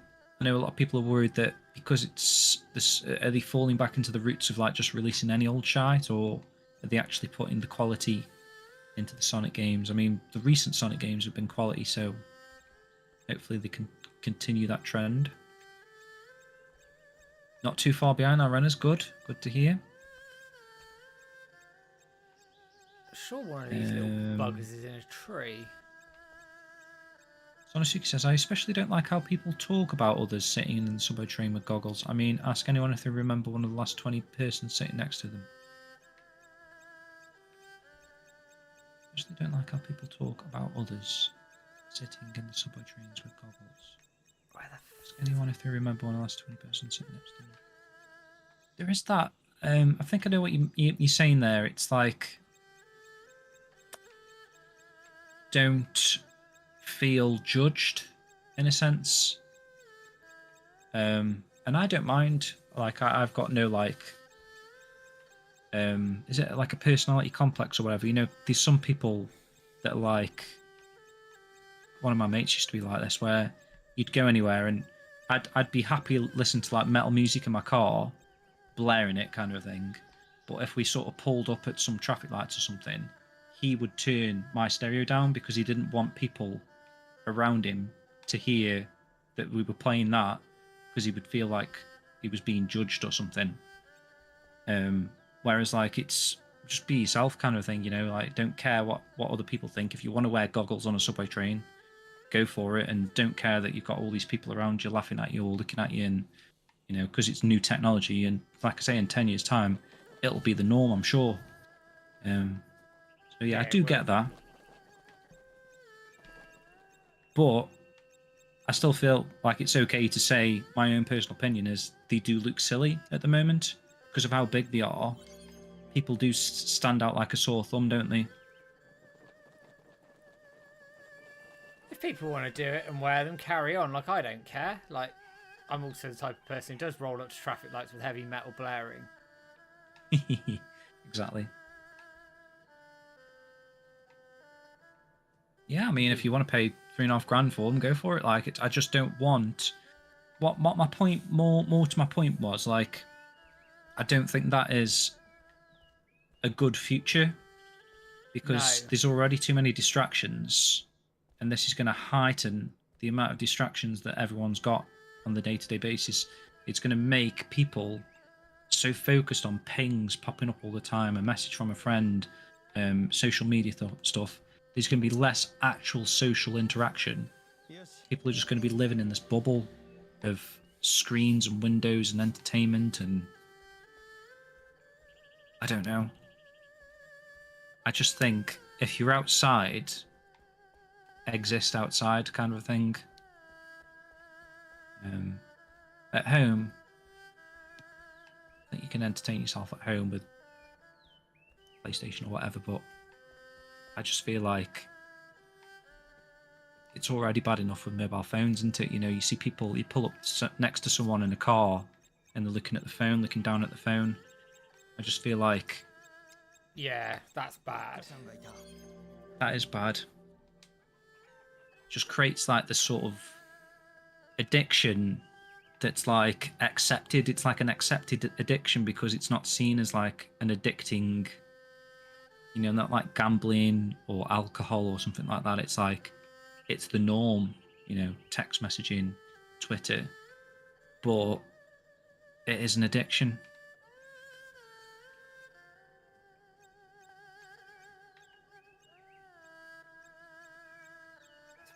Somewhere. Oh, I didn't see that, Master Mo. Rolling Rascal. Kickstarter campaign starting tomorrow. Looks so much like a Sonic game gameplay-wise. I'll have to check that out. Sounds interesting.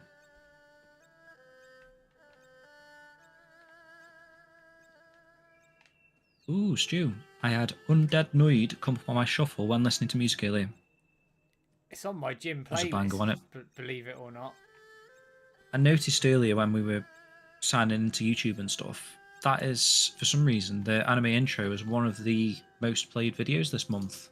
Did you see that? Yeah, it always is. So it just shows that people still care, I suppose, about the anime. Whether or not it's a song or not, it just reminds them of the anime. Actively want to hear the theme to the anime. Sean Hastings says, manga seemed like an obvious choice when the anime came out, but then again, they didn't monetize the anime at all, except those stamps. A lot of the monetization was in Japan, right? It was weird.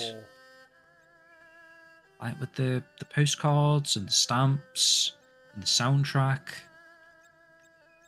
I don't understand why that was all Japan only merchandise. They should really have took advantage. Like that's on Sega, to be honest. That is. Oh, massively. My opinion. Well, it was. Sega should have marketed the hell out of it. Jason DeMarco said it to me when the marketing was on Sega. Well, you think you've got an anime, a Sega branded anime, which, to be fair, how many Sega branded animes are they pumping out?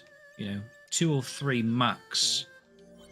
Why are they not milking that as like a potential property of income, like Sega animes, like they're doing with the movies now. They've seen the success of Sonic the movie, so much so that they're planning on doing a Streets of Rage movie or a Space Channel 5, Comic Zone, touted or whatever they're doing these movies of.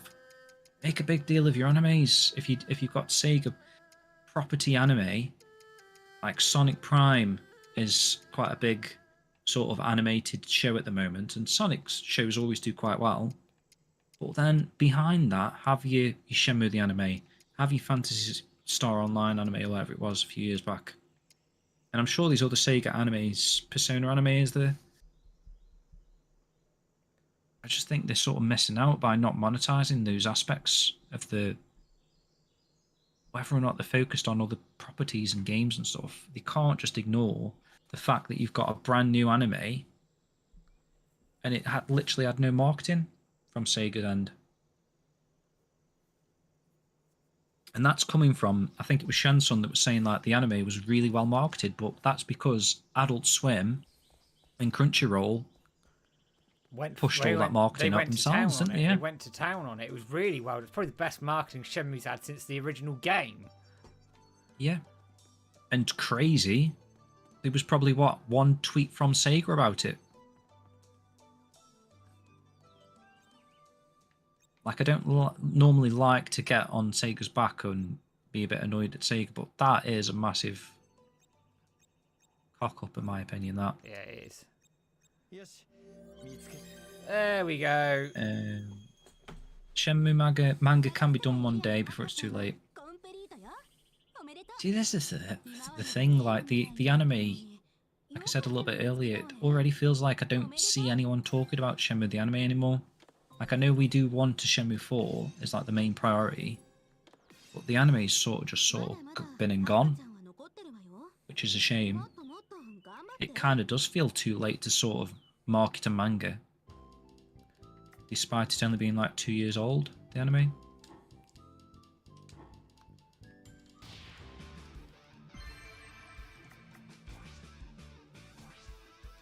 Did you just complete another set of 20 there, Matt? I did, so I'm going to have another fight. Good stuff.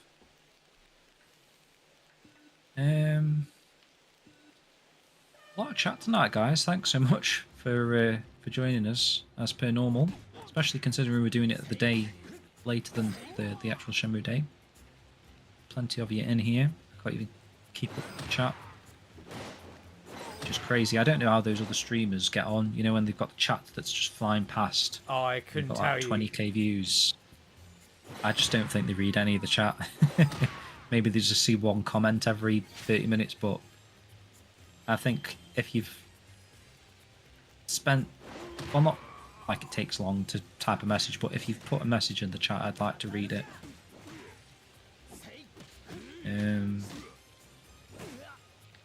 She was talking about Star Wars. Star Wars prequels is how rushed it feels at the end of episode 3, getting everyone into position for New Hope. Yeah. I suppose it's a little bit better now. You can watch, I forget what it's called. Was it Rogue One? I think it was Rogue One. Rogue One is great. What a film. Yeah. That fits the between 3 and 4 really well, actually. That sets up 4, if you've not seen Rogue One.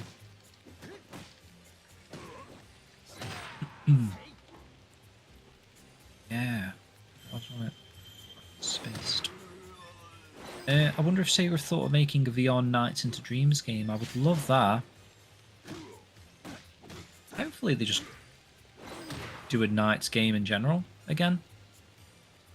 That's quite a well-beloved Sega IP.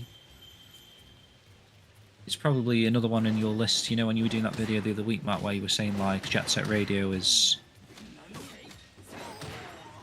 you know, a big risk in terms of numbers for Sega. It is, yeah. I think Knights is probably in that category. Knights is probably in the same sort of category, yeah. But it should mean that they shouldn't bother with those series, because those are like what Sega's been built on, really. I maintain they should be able to find a way. For Shenmue, they should be able to find a way. It's just, I think they're making excuses not to. I really do believe that. They should have found a way to do Shenmue 3 donkeys years ago. Well, they shouldn't have thrown bloody 20 million at Shenmue Online, the idiots. Yeah. Great idea. Chasing a trend that didn't materialise. For them, at least. But they keep doing that, don't they? Hyenas, etc. Yeah, that ended well. Yeah. Even worse, mate. 100 million on it. Shocking. That was a lot of money, whatever it was. Probably was that well over the Shenmue budget.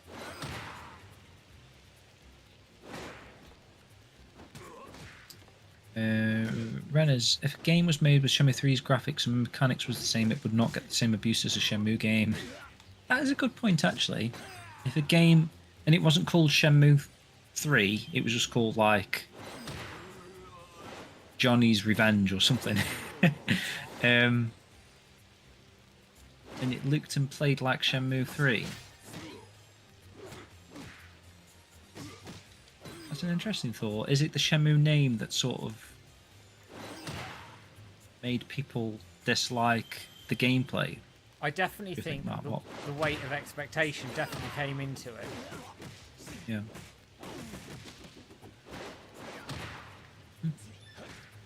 Not thought about it like that before, but that's interesting.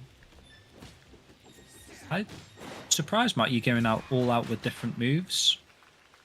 Normally on this battle rally, I found there was like 2 extremely strong moves in the moveset, and you just switch between them. Because what you'll find is the enemies block. So say if you used whatever you had there, tornado kick, you can do it once, it'll kill the first person, but the second one will block it. So the trick is to like switch to a different move, and they won't block that one, and then switch back to tornado kick, for example, and they won't block that. So if you just keep switching between 2 different moves, they never block, if you know what I mean. I always found tornado kick was one that when it's fully up in terms of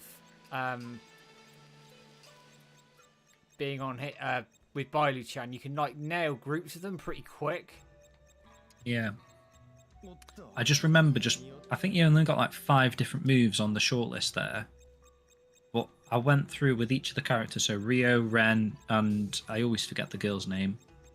Is it Shen Fang or something?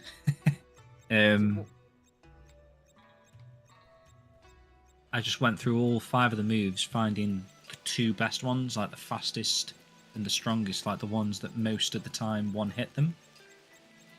Those are the 2 that I'd just used for the entire run.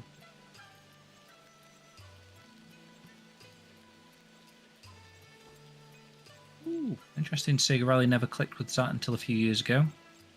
They're not. It's interesting. Sega Sega Rally is epic. Yeah, amazing. Where are you, little blighter? Son disables all notifications on his phone. The other ones I get are WhatsApp, phone calls, and text messages. Any other apps on mute. I need to do that, you know. I should go through and mute or whatever. Just turn off notifications for everything. There's so many distractions that are just like nothing. Vented. Oh, I don't even give a shit, mate. I've tried really hard to read more at home or just do anything that isn't looking at my phone. A couple of my friends kept doing it while out for my birthday at the weekend, which annoyed me. That is true, isn't it? When you like sat with a group of people and they're just looking at the phone. But again, I mean, I feel like it's an excuse, but we kind of have to.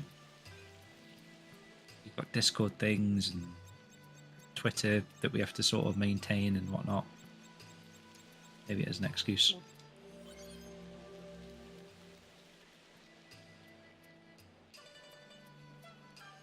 Funk says, I'm around the same age as you guys. I think we're lucky to have caught the tail end of pre-internet and pre-smartphone life. I agree with that. Kind of wish I could remember life more before the internet. Like when I really think hard, I can think of things that were like before the internet, like where you had to tell your mate, oh, I'll meet you at the cinema at 8, and you had to meet at that time, otherwise you'd be like stood there and you'd be like, oh, is he coming or not? Is he coming? You know, 20 minutes and you'd go home sort of thing. You just had to rely on people more. And I suppose it sort of encouraged better memories in a way. Because nowadays, like, if you want to remember something, you probably just set a notification on your phone or add something to your calendar, like what you're doing next week, Matt, and then I'd put it on my calendar. Or the stream, we're doing the stream on this day. I put it in my calendar, but maybe that's the downfall of my ever-aging memory to a certain extent. The fact that I don't really have to think about stuff like I used to.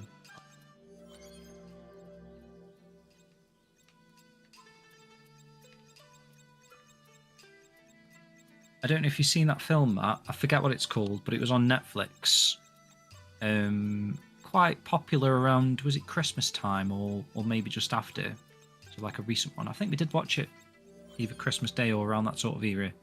And it was like quite scary in a way because it is something that could happen.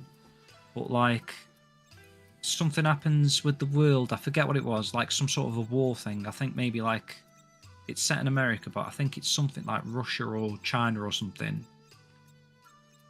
Set off this sort of, not like a nuclear weapon, but it's a weapon that just takes down internet and everything that's like reliant on that, and the whole country sort of goes against each other because obviously it's like people don't know what the attack is without having access to the internet to find out about this or to keep updated. And just when stuff like that drops as well, there's like a lot of things that rely on that start messing up and the chains and whatnot.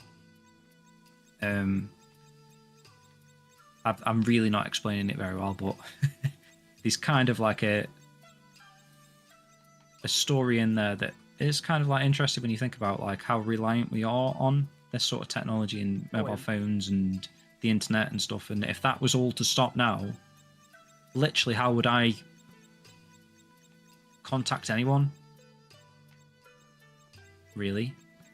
Would that, say if the internet went today, I don't know how I would be able to contact Switch or someone like that ever again. How will I know where he lives or how to find him? Say if I moved to Japan, how would I? I think I've got his address, like so it's not as crazy as I'm making it out to be. But the point remains. Yeah.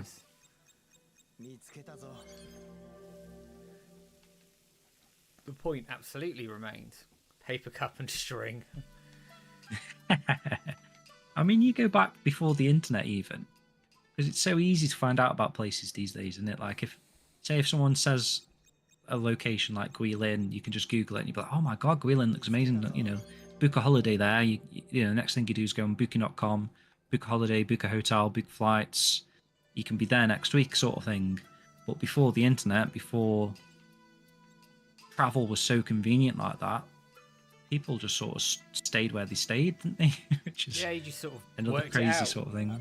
Yeah. We had like the AA maps and things like that back in the day.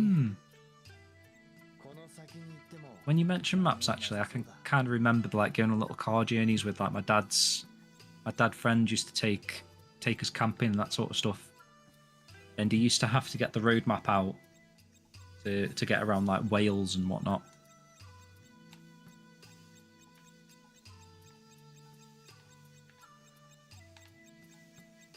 That's a good use. Dean says the only thing I would want is directions places on foot, public transport and car as augmented reality. That's pretty cool, yeah. I know what you mean, like, go this way.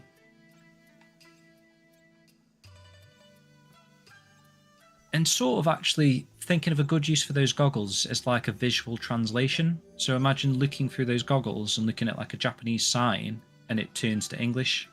That'd be pretty cool. That would be really cool. Like on the fly translations. I can get behind that for sure. Yeah, yeah.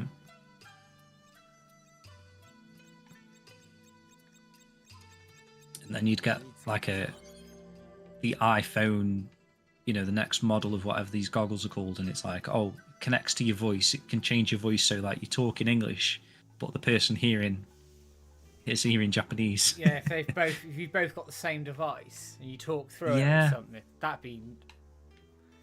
That is a good use, isn't it, actually? Scary, actually. That is scary. And then the I AI mean, takes over and you call someone a knob yeah. instead of like saying, hello, how are you? See, a lot of these, they do sound good in theory as well, but then I also think of like the negatives to that is like, oh, people won't bother to learn a language ever again, because like why would you spend so much time learning a language when you could just pop these Apple goggles on and just chat to someone? And if everyone gets into that sort of mindset where everyone is wearing them, like everyone's got a phone in the pocket, then you won't need to do those things ever again, will you? It's like, why would you? There's no need. So that's kind of a negative, I guess. If you like the beauty of traditions. Right, let's catch up on this last 15 minutes of text. I've got 8 more to find. This one's been a little bit more successful, actually. Quite a more relaxed stream. I'm enjoying this one. I'm like just reading and talking, and you're just hunting, and I think everyone's happy with that. That's because I've had my rant. I'm going to shut up now. I hope I'm not talking too much. No. So Casey said, which is quite good to read this actually, just to read you my memory. So they've had quite a few fairly successful animes, but not so popular in the West. So they did have a virtual fighter anime, which I still need to see. You know, I've just, because the disc is region 1, I've not really been able to play it, which is a shame, because I that is one that I want to watch just in case there's any little Shenmue sort of connections and stuff in there. Sakura Wars, never got into that series, but then again, I've never really played one of the titles. Persona, PSO, yeah. Sega always blunders. Shenmue, nothing new here. Speaking of Sega anime, Uncle from Another World is about a Saturn fanboy who went into a coma and woke up 20 years later. Oh, that sounds good, actually. I would watch that. I watched a good anime called High Score Girl, I think. That had a lot of Sega Saturn stuff in it. Like arcade, nostalgic arcade stuff.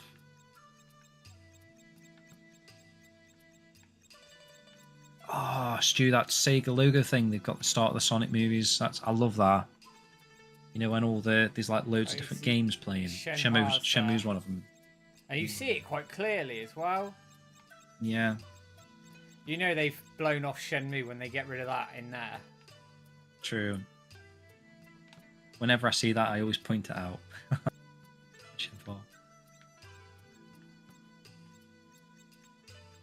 Oh, come on, I can see the bugger. Just catches your eye. There's a Janet Jackson music video that for some reason she's got like these, again, sort of like futuristic screens behind her as she's doing like a dancing and stuff. And it's got like Jet Set Radio pops up because it was like that year of the 2000s, early 2000s.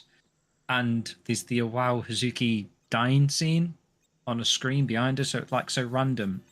And I was showing it to my missus, and she's like, she can't even see what I'm looking at. And I was like, it's there, there's a wow. Because it's like half a second on the screen. And she's like, I can't even see what you're looking at. And it's just because we've got like a Shenmue eye, I think. So random that's in that, isn't it? Like, it is random, yeah. There must have been some sort of a Sega deal. I know like Michael Jackson was quite big with Sega, so maybe there's some, I don't know if it's branding or just preference. You know, like someone, like a rapper might have a PlayStation in the background. I don't know if it's Sony branding as such. It's just what they're into. Where the fuck is this little one? I'm on top of it. Where is it?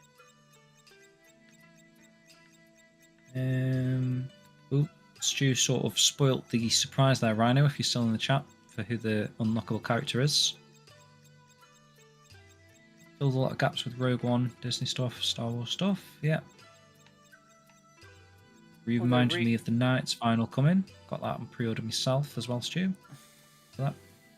What were you going to say, Matt, sorry? Rogue One rewrote the Star Wars video games, actually. Originally Kyle Katarn that stole the plans. Oh, yeah. I remember that. Where the fuck is this little one? You bugger. Where are you?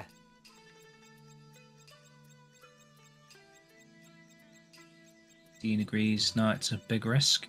New Knight's game.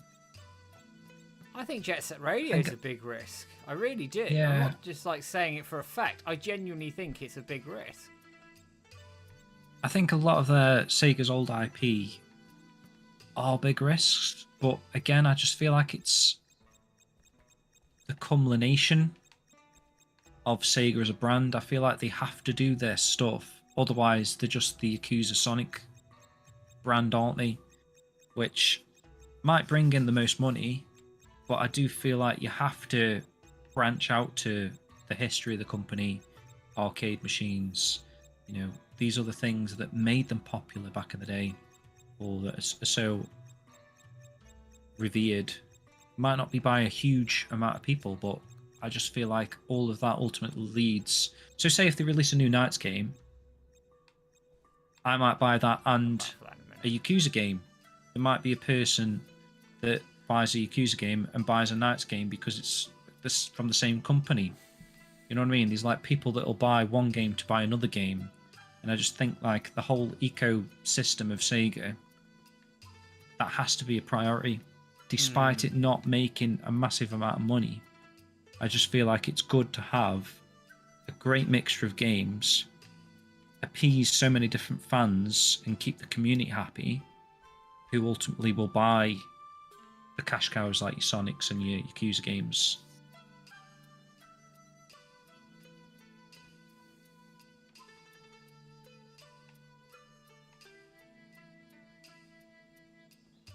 I didn't really like the Night sequel on the Wii.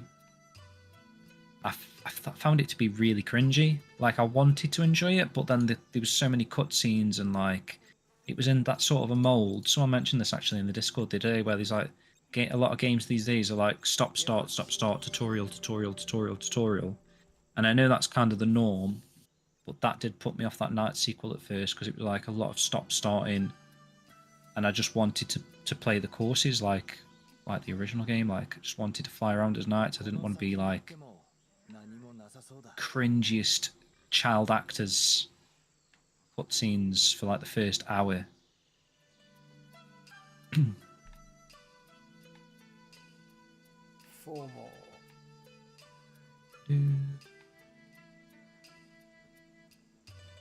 Painful. So far behind that. Shenmue 3's graphics are mostly great. There's a mismatch of models. Some look amazing, some look like monsters and freaks. The animations need some updating, the UI's all over the place. While I don't mind any of that, I can see how a modern gamer with their fish brain would be put off. Is this true? There's probably another video idea in there for you, Matt, as well, like picking out all of the positives and negatives of Shenmue, like the character models and what may have put people off, I guess. Yeah, it's certainly possible. What they could change for a future game might be an interesting topic. I mean, I do agree. The UI is cumbersome. I don't want to go over too much old ground. Yeah, that is true.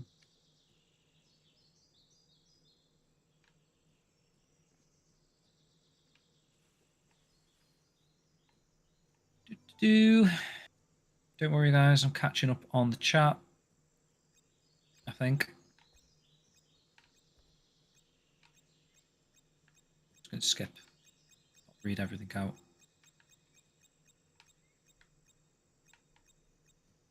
Where are you little bugger?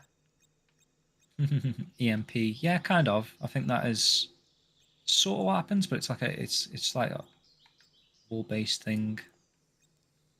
The router. How many times should we restart the router before realizing? My internet, honestly, it went down the other day. Like, it was flashing red, and I literally didn't know what to do, because luckily you've still got mobile data on your phone to like do a Virgin test and see if there's a problem in the area.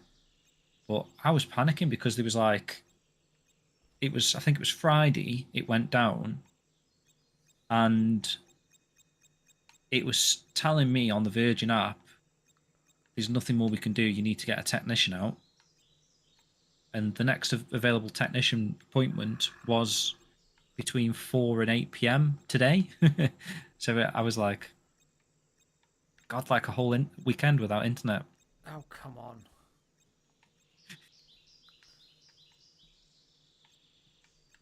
But then it came back on, so I don't know what happened. Maybe you need that little camera lock-on thing, Matt. No. Yeah, that very intrusive. That I don't know why it was default. That's something I would have mentioned in your drawbacks, negatives, Matt. That was a default setting. It's not that I don't understand why it was in there, but I just know. I don't know why that was the default. I've been thinking a lot about this recently. Like, why are certain things default? Like, one of the most annoying things for me at the moment is forgetting my password. And I know passwords are saved on your phone or devices or whatever, but going from device to device, they're often not. And especially when you're saving a lot of passwords on your iPhone, they like always recommend a strong password, and it always like pops up this message and almost somewhat forces you to have like this crazy password that Apple have designed. And then sometimes you accept the strong password, accept it on the website, it's like I've changed my password to that, and then it doesn't save it. You know, sometimes it pops up a message saying like, would you like to update your password to this new one that you've just picked? And then sometimes nothing happens, so then I've got to do a forget your password again, because there's no way I'm going to ever remember this huge humongous Apple password that they just come up. And then I'll go onto my PC and try and log into something, and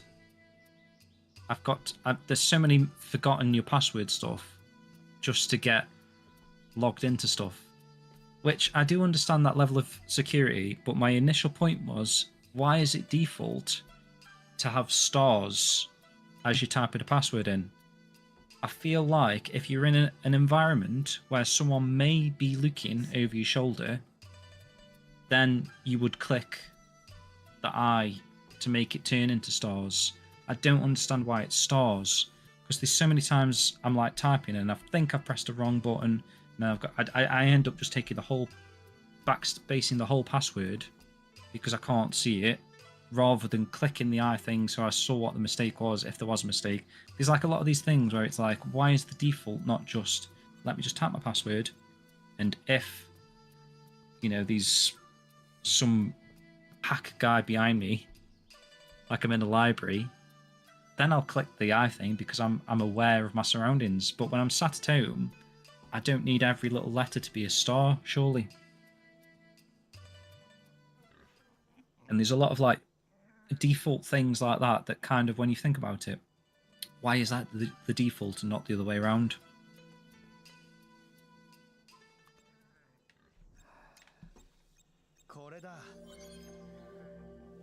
One more. God, I'm gonna have to get through this chat, man.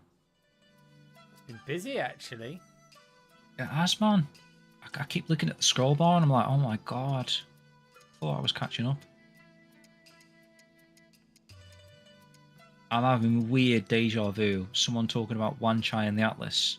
Have we not had this before? I feel like I've had the exact same moment, like this time last year, when I'm like trying to catch up with the chat, and then I've literally just read the same Wan Chai and the Atlas. Who says that? I remember, Clunky says, I remember finding Wan Chai and the Atlas and having my mind blown. That's so deja vu, man.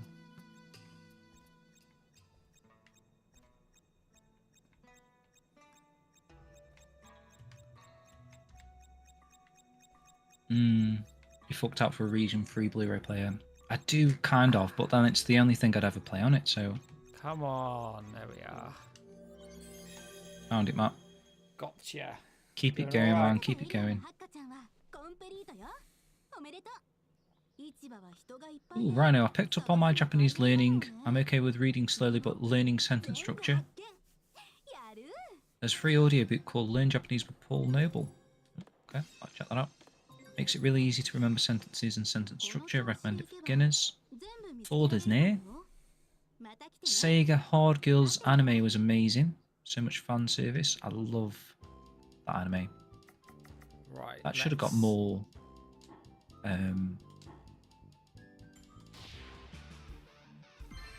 Shocking with words.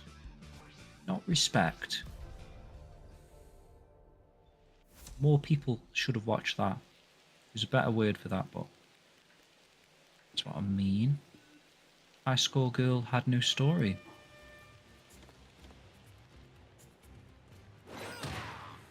It kind of did, didn't it? It was more like a relationship thing. Like the girl couldn't speak, or maybe she could speak, but I can't remember. Did she ever speak? She was like kind of like mute and very shy and stuff. And he like sort of encouraged her to enjoy things a bit more by like getting her into gaming. And then she got so good at Street Fighter, she was like entering tournaments and stuff and smashing everyone. It was like just had a real good connection to gaming, which was cool. And then, like I say, there's a lot of like Sega Saturn things in there. I thought High School Girl was good. That's on Netflix if anyone's interested. Yo, James Rayner, what's up?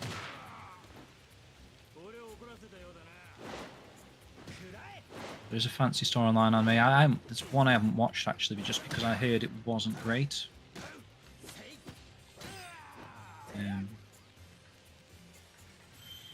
Michael Jackson was a fan of Sega, yeah, definitely.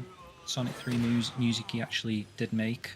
It's kind of been confirmed by, I think, Yuji Naka when he was like tweeting from his jail cell. People were joking about. But yeah, he was a big fan of Sega. Obviously, he's got his own game, Moonwalker, arcade machine as well. He was in Space Channel 5, he was in Ready to Rumble Boxing Round 2.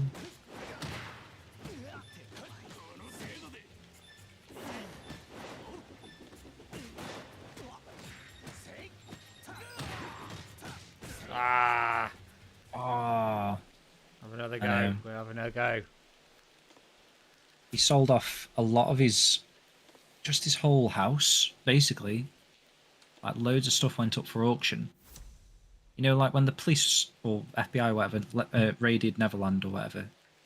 After that, he like never wanted to stay in that house, so he just auctioned off anything that kind of reminded him of that place. So sold off all his arcade machines and shame.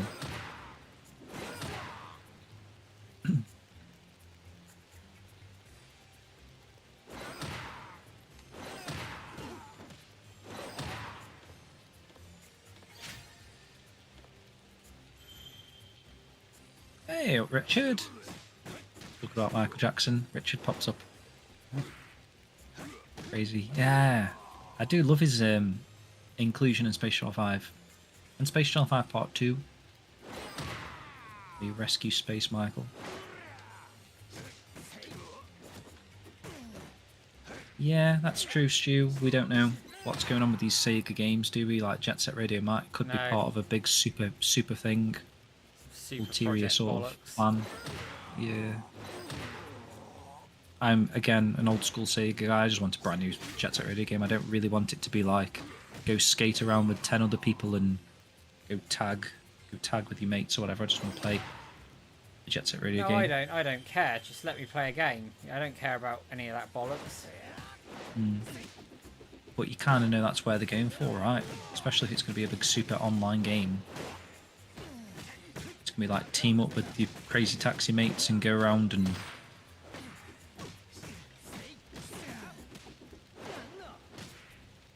Shenmue wants a Panzer Dragoon Saga remake or a new Fantasy Star game. Titch saw something about a password manager. Need a password manager. I don't think I've got there yet, but I did notice it on the chat there. Let's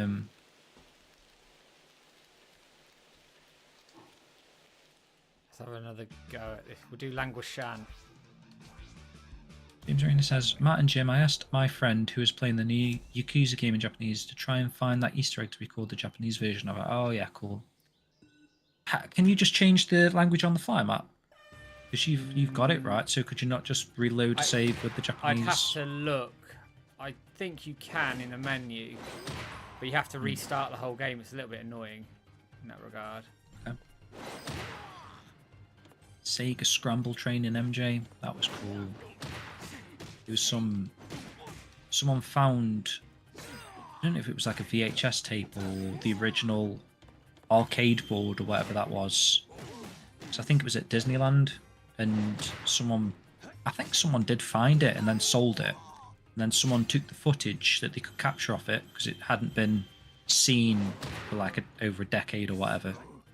That's on YouTube now. That's cool.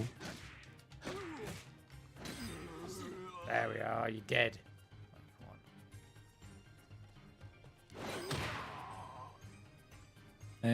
Casey says, I'm playing it with Japanese audio, but that podcast is in English, so I don't think there is a Japanese version. Oh, that's fair enough. Thanks.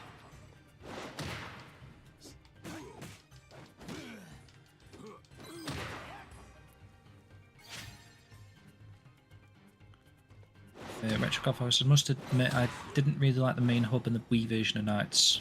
Yeah, the actual gameplay was good when you could get to the night stages. Obviously, that's where it shines, but the hub was shocking. And the kids, I couldn't get on with the kids. Get down with the kids.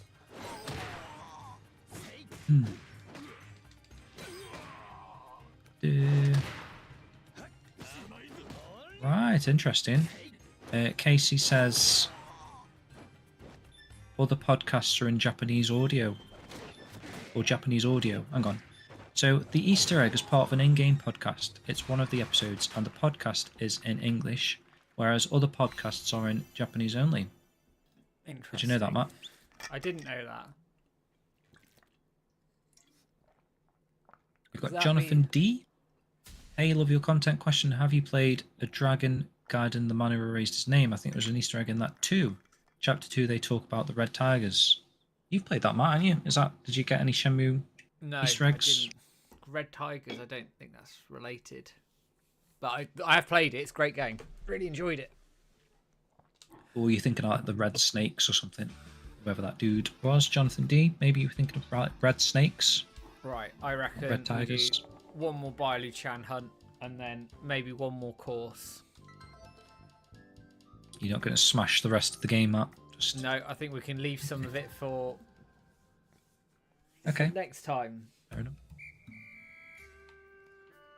Right, here we go. We're doing, I think, Joy Park, in fact. How about finding out what Shenmue means to different players, what the appeal is for different players, and examples of ways to improve? Be an interesting topic. I mean, you were trying to get a few people that had played Shenmue 3 for the first time on the interview series of Matt, weren't you, I had at one point? on, and who quite liked it generally. That Bailey guy. Yeah. That was a good episode. But yeah, you were trying to get a few streamers on. I remember. It's quite hard because they're always quite busy as well. Yeah. And then you find like a lot of people never message you back again, do they? There's like a I had one they'll say yes initially and then yeah, it's really annoying. It's like I don't like if you can't do it, it's fine, but just tell me. Yeah.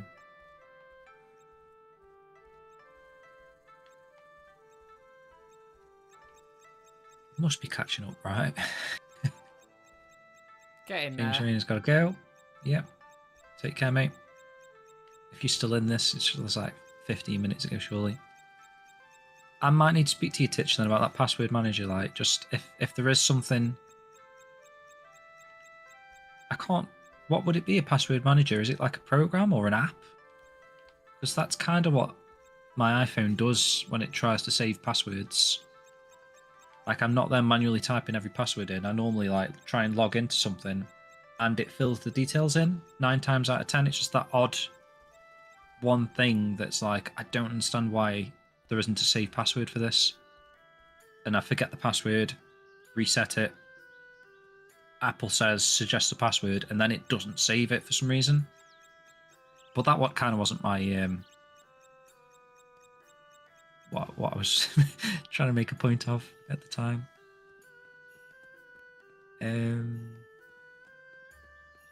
Paddy, welcome in, man. Larry David Avery. I do sound like Larry David, actually. You're right.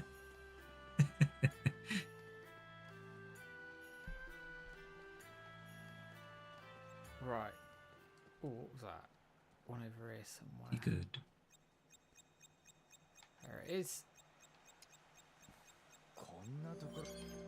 Jay's Arcade was incredible. Did you see it in person, Samian? Which I could have done. There's one that's hidden right up here somewhere. Are we just old and grumpy for wanting to play pure single-player experiences with an actual end map? No. Right. Although, having said that, Matt, me and you play FIFA, right? So Yeah. we do like online gaming experiences where you tag up with mates, but I just don't know. And it depends if they put all their eggs in one basket with like this kind of a super game concept with, and if it's like an online service game, it could potentially backfire where it could be dead in a couple of months, and then, you know what I mean? It's very risky, especially like you say, Matt, for something like a property like Jet Set Radio. If you're relying on what they've probably projected as like Fortnite numbers, where if this takes off, look at the numbers here, projections, we can be the next Fortnite and have people skating around Jet Set Radio and then go off and then jump in a taxi and do crazy taxi stuff. If that is the model they're going for, it's highly risky in my opinion. It might sound good in theory, but it only takes like hyenas where something doesn't click, or the actual players would rather play Fortnite, or Fortnite comes out with an expansion and takes all that player base away, and then you're left with like a husk of a gaming world that eventually might shut down in a few months' time. And it's very risky, I think, in that if they're going for always online. Yeah. Whereas like a single player game's always going to sell. Like you look at something like, was it EA's Anthem, where they expected that to be the next Destiny or whatever, and it just didn't take off. And then if you haven't got anyone playing the game, these a very crucial marketing period where everyone needs to be playing the game and everyone needs to be having such a good time that they stick with it. You can't have a trickle of play bases because it doesn't work. It's not going to light a fuse in 2 months' time and suddenly there's going to be a massive influx of players. They're very rare cases. Probably Fortnite did do that, to be honest. They probably released and didn't have a massive player base, and then there was like that sort of battle royale thing that was a big thing at the time, and then they added a mode in Fortnite, and then Fortnite took off because everyone was into battle royale games at the time. So it can work, but I just think it's very risky. You kind of need to, again, there's probably a nice phrase that you could probably reel off, Matt, but you need to find like a... You need to find a happy medium with this sort of thing that captures people in and makes money, but doesn't go too far away from what the game is supposed to be. Light a nearly had it. Like a flame. There's a thing with a flame metaphor. Fuck. Might come to me in a bit. There we are.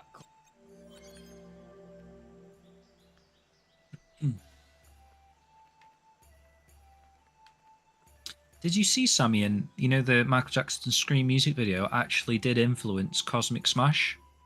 Or at least the VR version, because they did actually say that. I don't know if it was on Casey's Sega Lounge show, possibly? The guy was talking about his inspiration, and he did actually mention Michael Jackson's Scream music video, which is like pretty interesting to hear.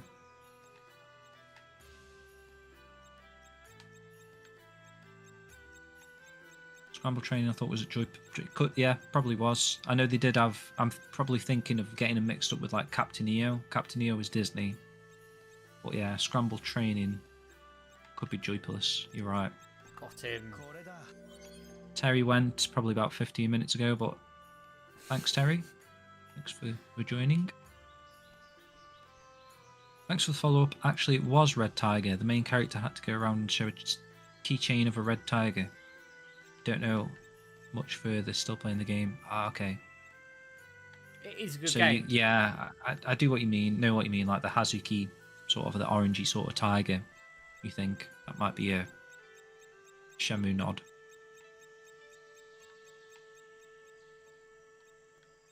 Oh, you little bugger. Cheers, Titch. Thank you. My brother uses Keeper as a password manager. I'll look into it. Oh. Is the Easter eggs from the Japanese podcast? So Casey did say, I don't know if someone replied, but it sounds like even if you're playing in the Japanese language version of Infinite Wealth, that particular podcast is in English. So why have they left that just in English then? That's very specific.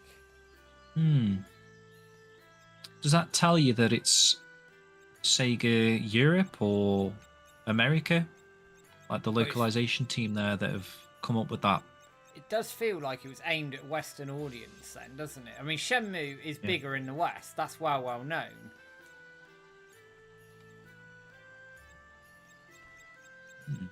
So I guess it makes sense. In that regard, at least.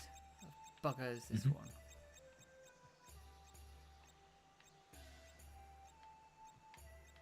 The only online component Jet Set Radio needs is downloading and sharing graffiti designs. That was cool back in the day as well, where you could... Yeah, that was Did you do cool. that back in the day? I think you could on the Dreamcast, couldn't you? Or create your own, at least.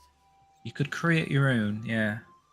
Don't know if you could put them on your VMU. I think you could put them on your VMU and then transfer that data.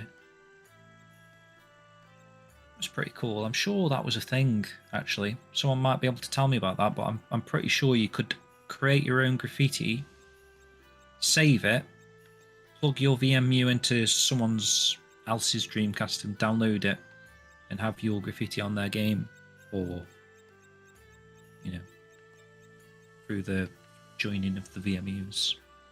Share it that way. There it is. I've caught up. Yeah! Caught up, guys. And that's the end of the stream. Got 6 more of these buggers to find.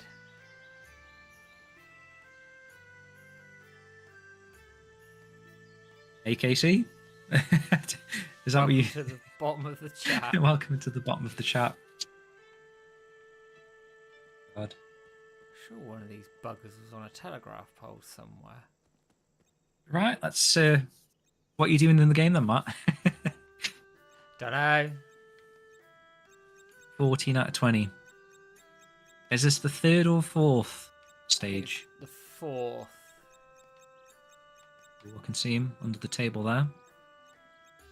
Did you not see him? Looked a bit like hay.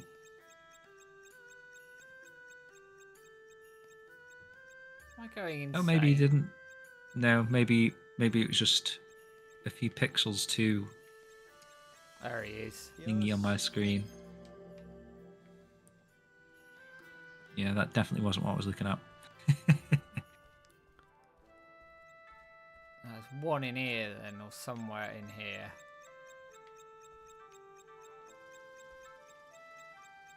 Bonucci-san. That.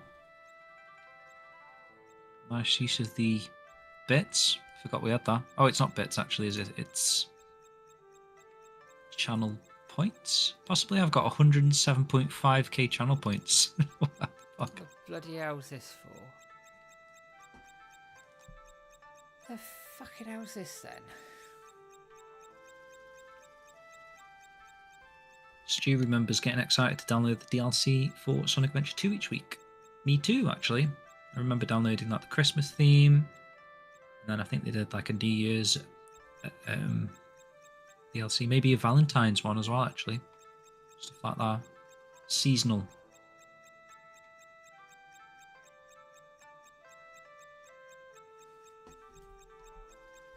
Oh. Mr. Tao, that's my name. That name again is Mr. Tao.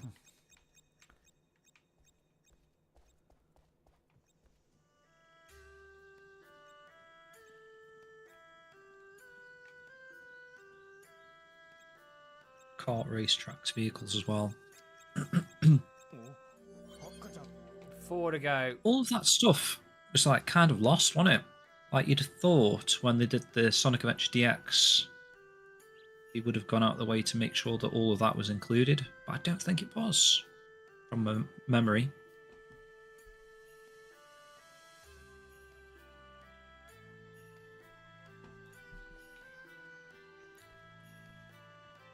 I was thinking about this with, I think, Sonic Unleashed.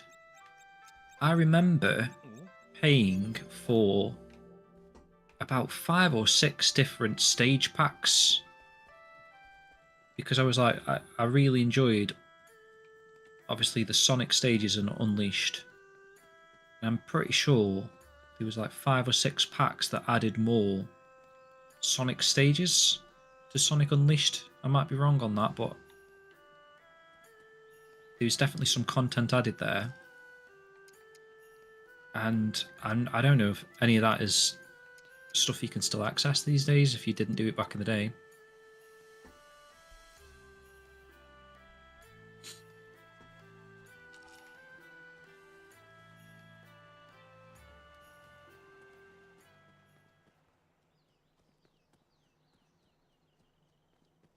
Some of the vehicles were recycled into Sonic Adventure 2 Battle.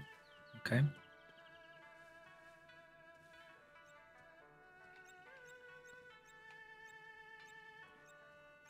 Can't remember what you're on about there.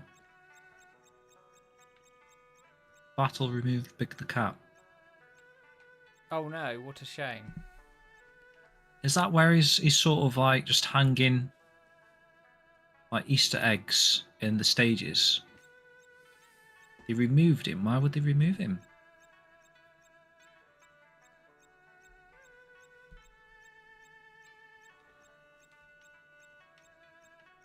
Funk says the website for WiseNet has a contact form on it.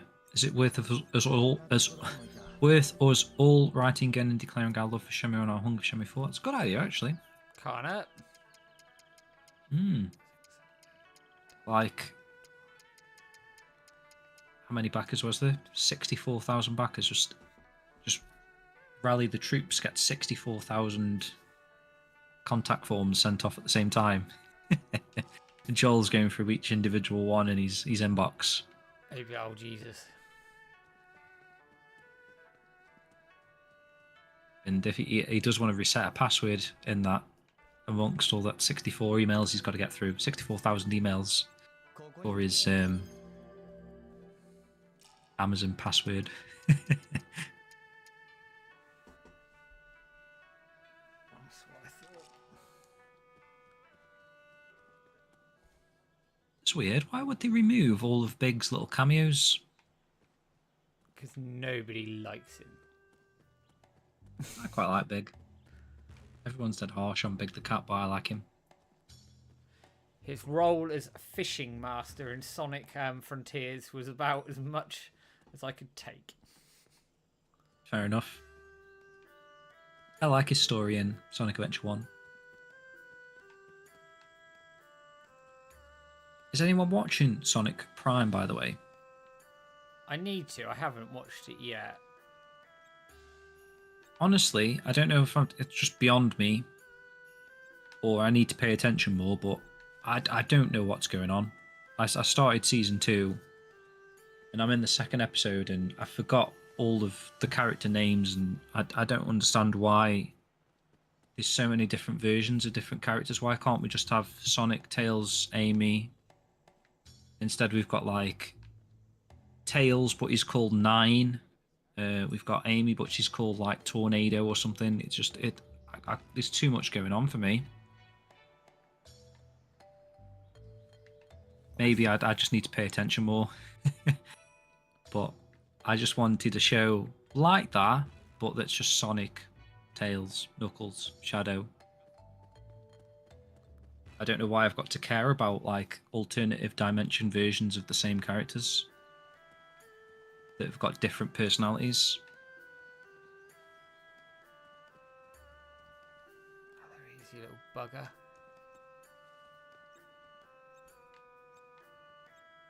Oh, Okay, on. anyone that's seen some or all of Sonic Prime, what Is everyone agreeing on that, or is the people that like love it and love the story and the concept? Might have to go over this corner. It's fine.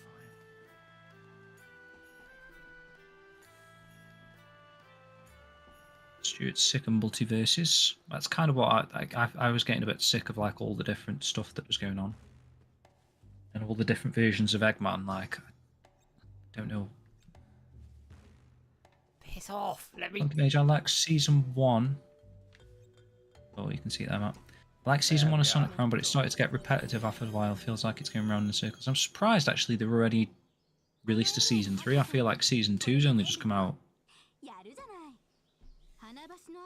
Sonic Prime is the best version of Shadow, my opinion.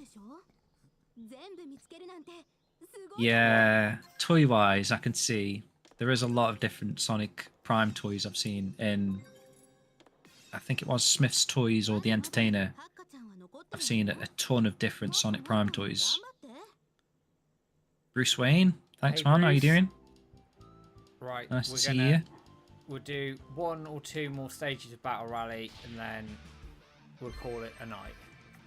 I'll do Languishan Okey-dokey. again, and I might do Manuan Temple.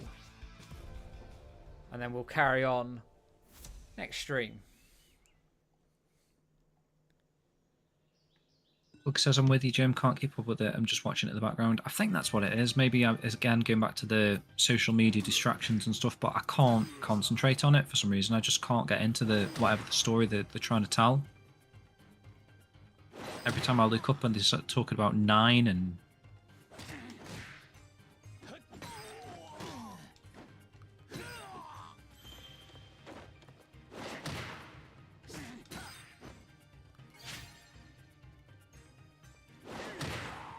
voices acting's really good though, actually.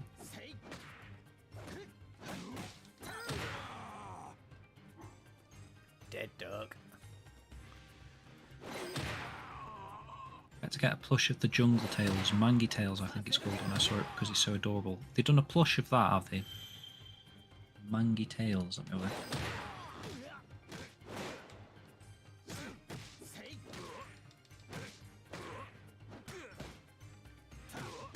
Wow, they've done a plush of that. That's what I mean, like, I don't even know who that is. So what version of Tails is that? Because you've got 9, right? Mangy Tales. I wonder if there's a website that sort of like explains what's going on in Sonic Prime. Characters.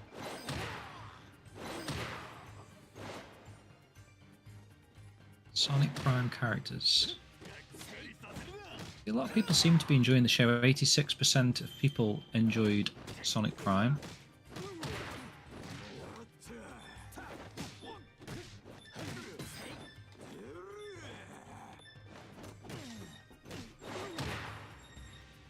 They are You good characters. bastard. Let's try one more go at this fucker. I got bogged down at the end there.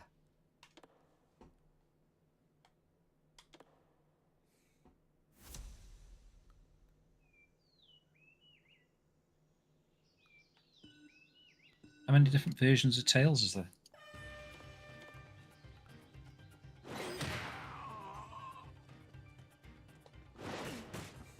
Oh, bugger.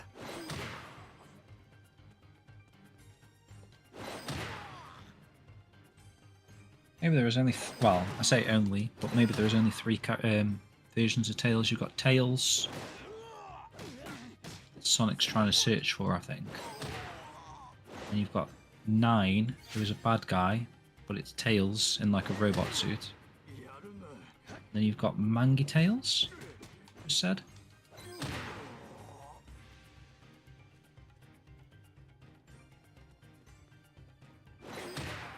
Die. Cheers, Bruce. Thanks for that, mate. Suka Pass. We are working on some new Suka Pass content. Currently, actually.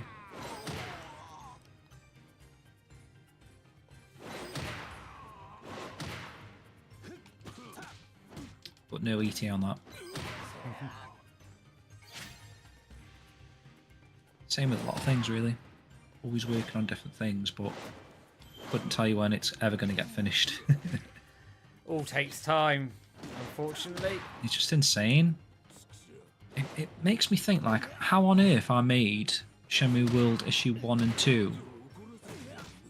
Because I'm really struggling with Issue 3. Like, it actually dawns on you how much there is to do. Just going to run it to the end.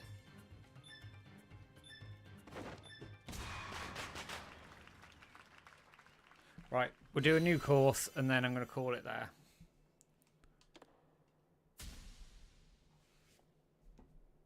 Yeah, it's perfect timing actually. We'll finish this next stream. Yeah, quite long these courses actually. Ooh. Sonic Prime, show finale is bloated and the ending is unsatisfying. Is it the ending or are they going to do season 4 though? So it's Tales from the Jungle universe.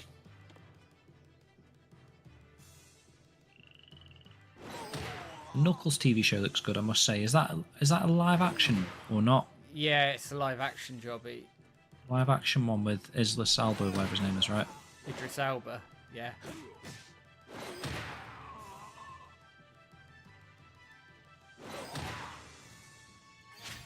Oh my god, Stu. So there's Tails, then there's Nine, then there's Sails, who's the pirate universe, and Mangy Tales, which is the jungle universe. And have you watched all 3 seasons? Is that it? So there's 4 different versions of every character. I just can't follow it at all. I just think it's unnecessary. Prime ending ends that particular story but leaves it open for another season. Okay. I want to enjoy it just because I love every other Sonic content there is.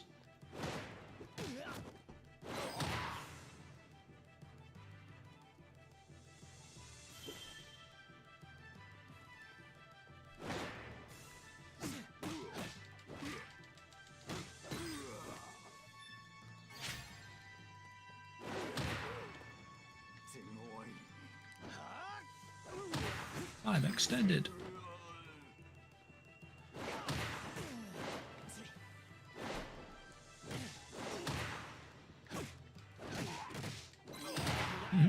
He's the dude from... Well, he's from Bailu, but he's the dude that jumps on the pillars, isn't he? Yeah.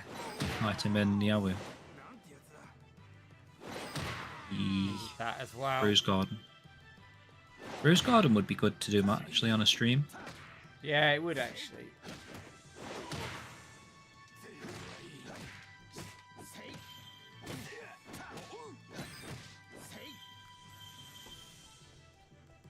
Rusty Rose is the best character.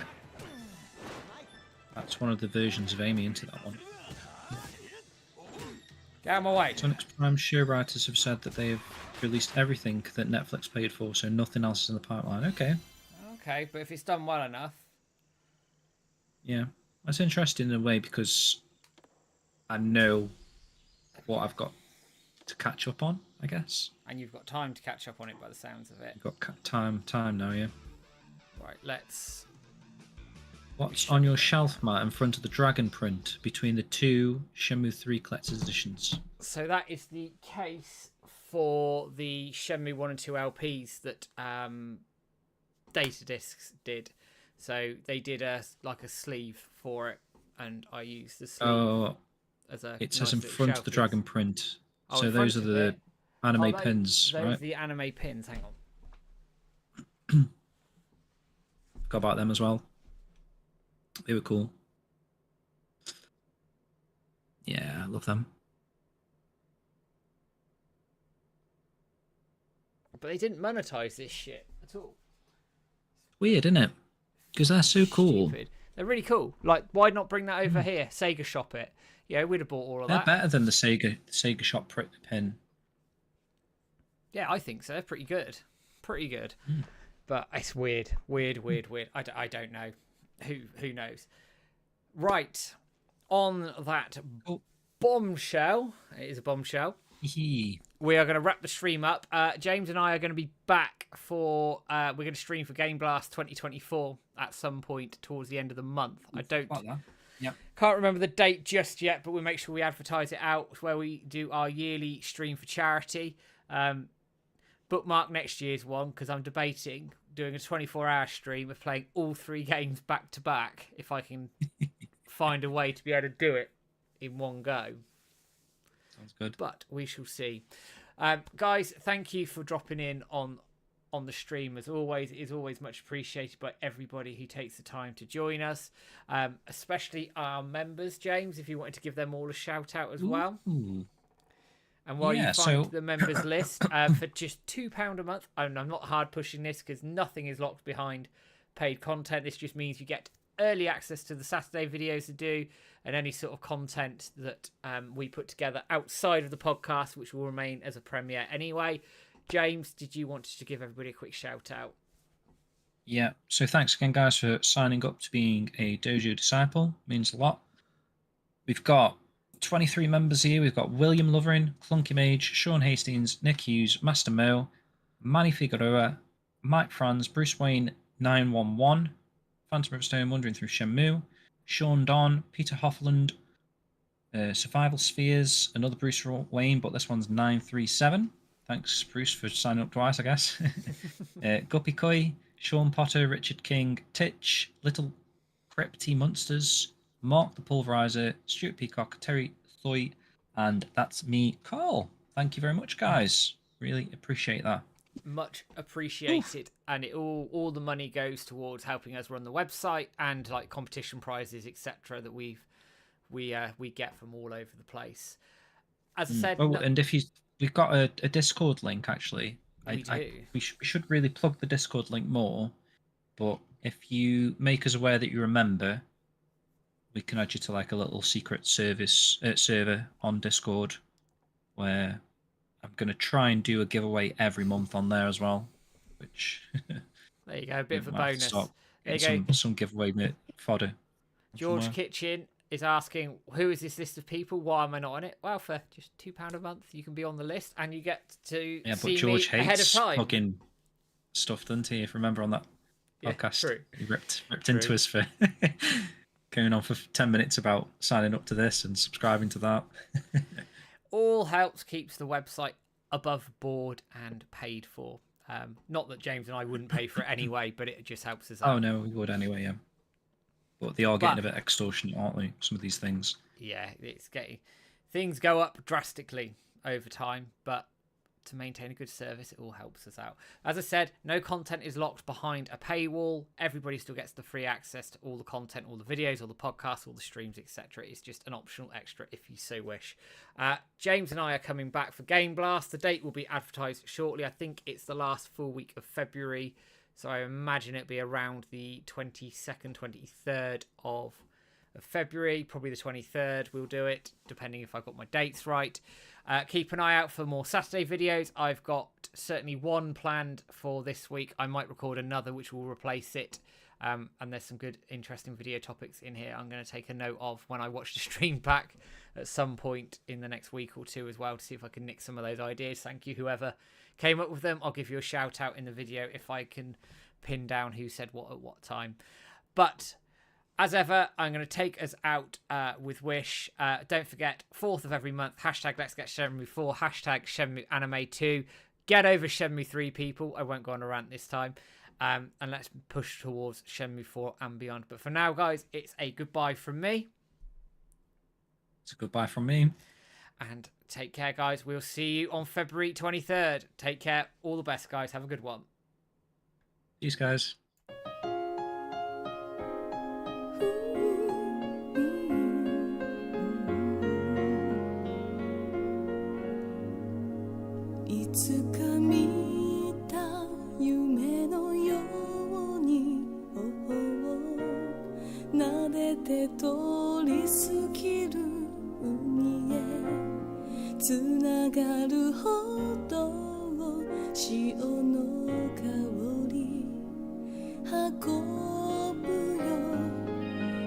She しい嘘つかせる前に寂しさを今抱いてほしいのに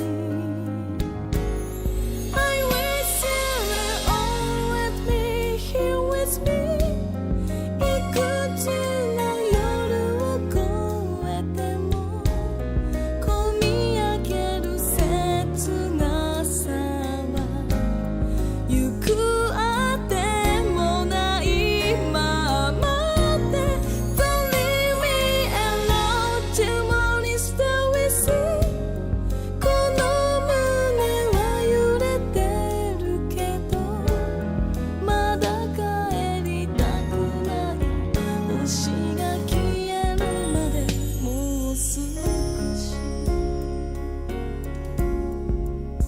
巡る季節の中で流されそうになった時もきっとこの気持ちだけ甘い香り残すよ背中から聞いたこと泣きたくなった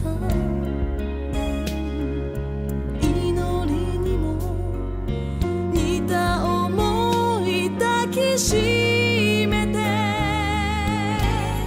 I wish you would always be by my side いくつの夜を越えても眠れずに膝を抱え寂しさ持て余すだけ Don't leave me alone You see my feelings high 変わらない強い瞳でも戻らないこと分かっているからもう少し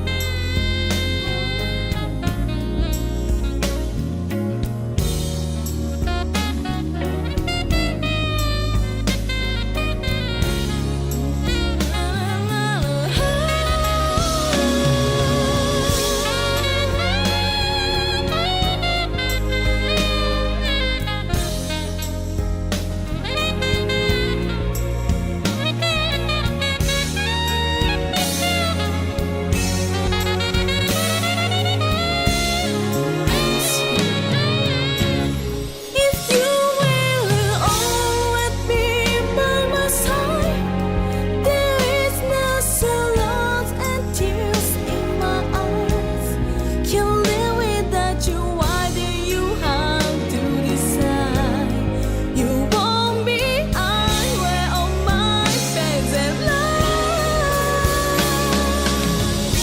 Don't leave me alone Stay with me But I know you don't look back I remember you forever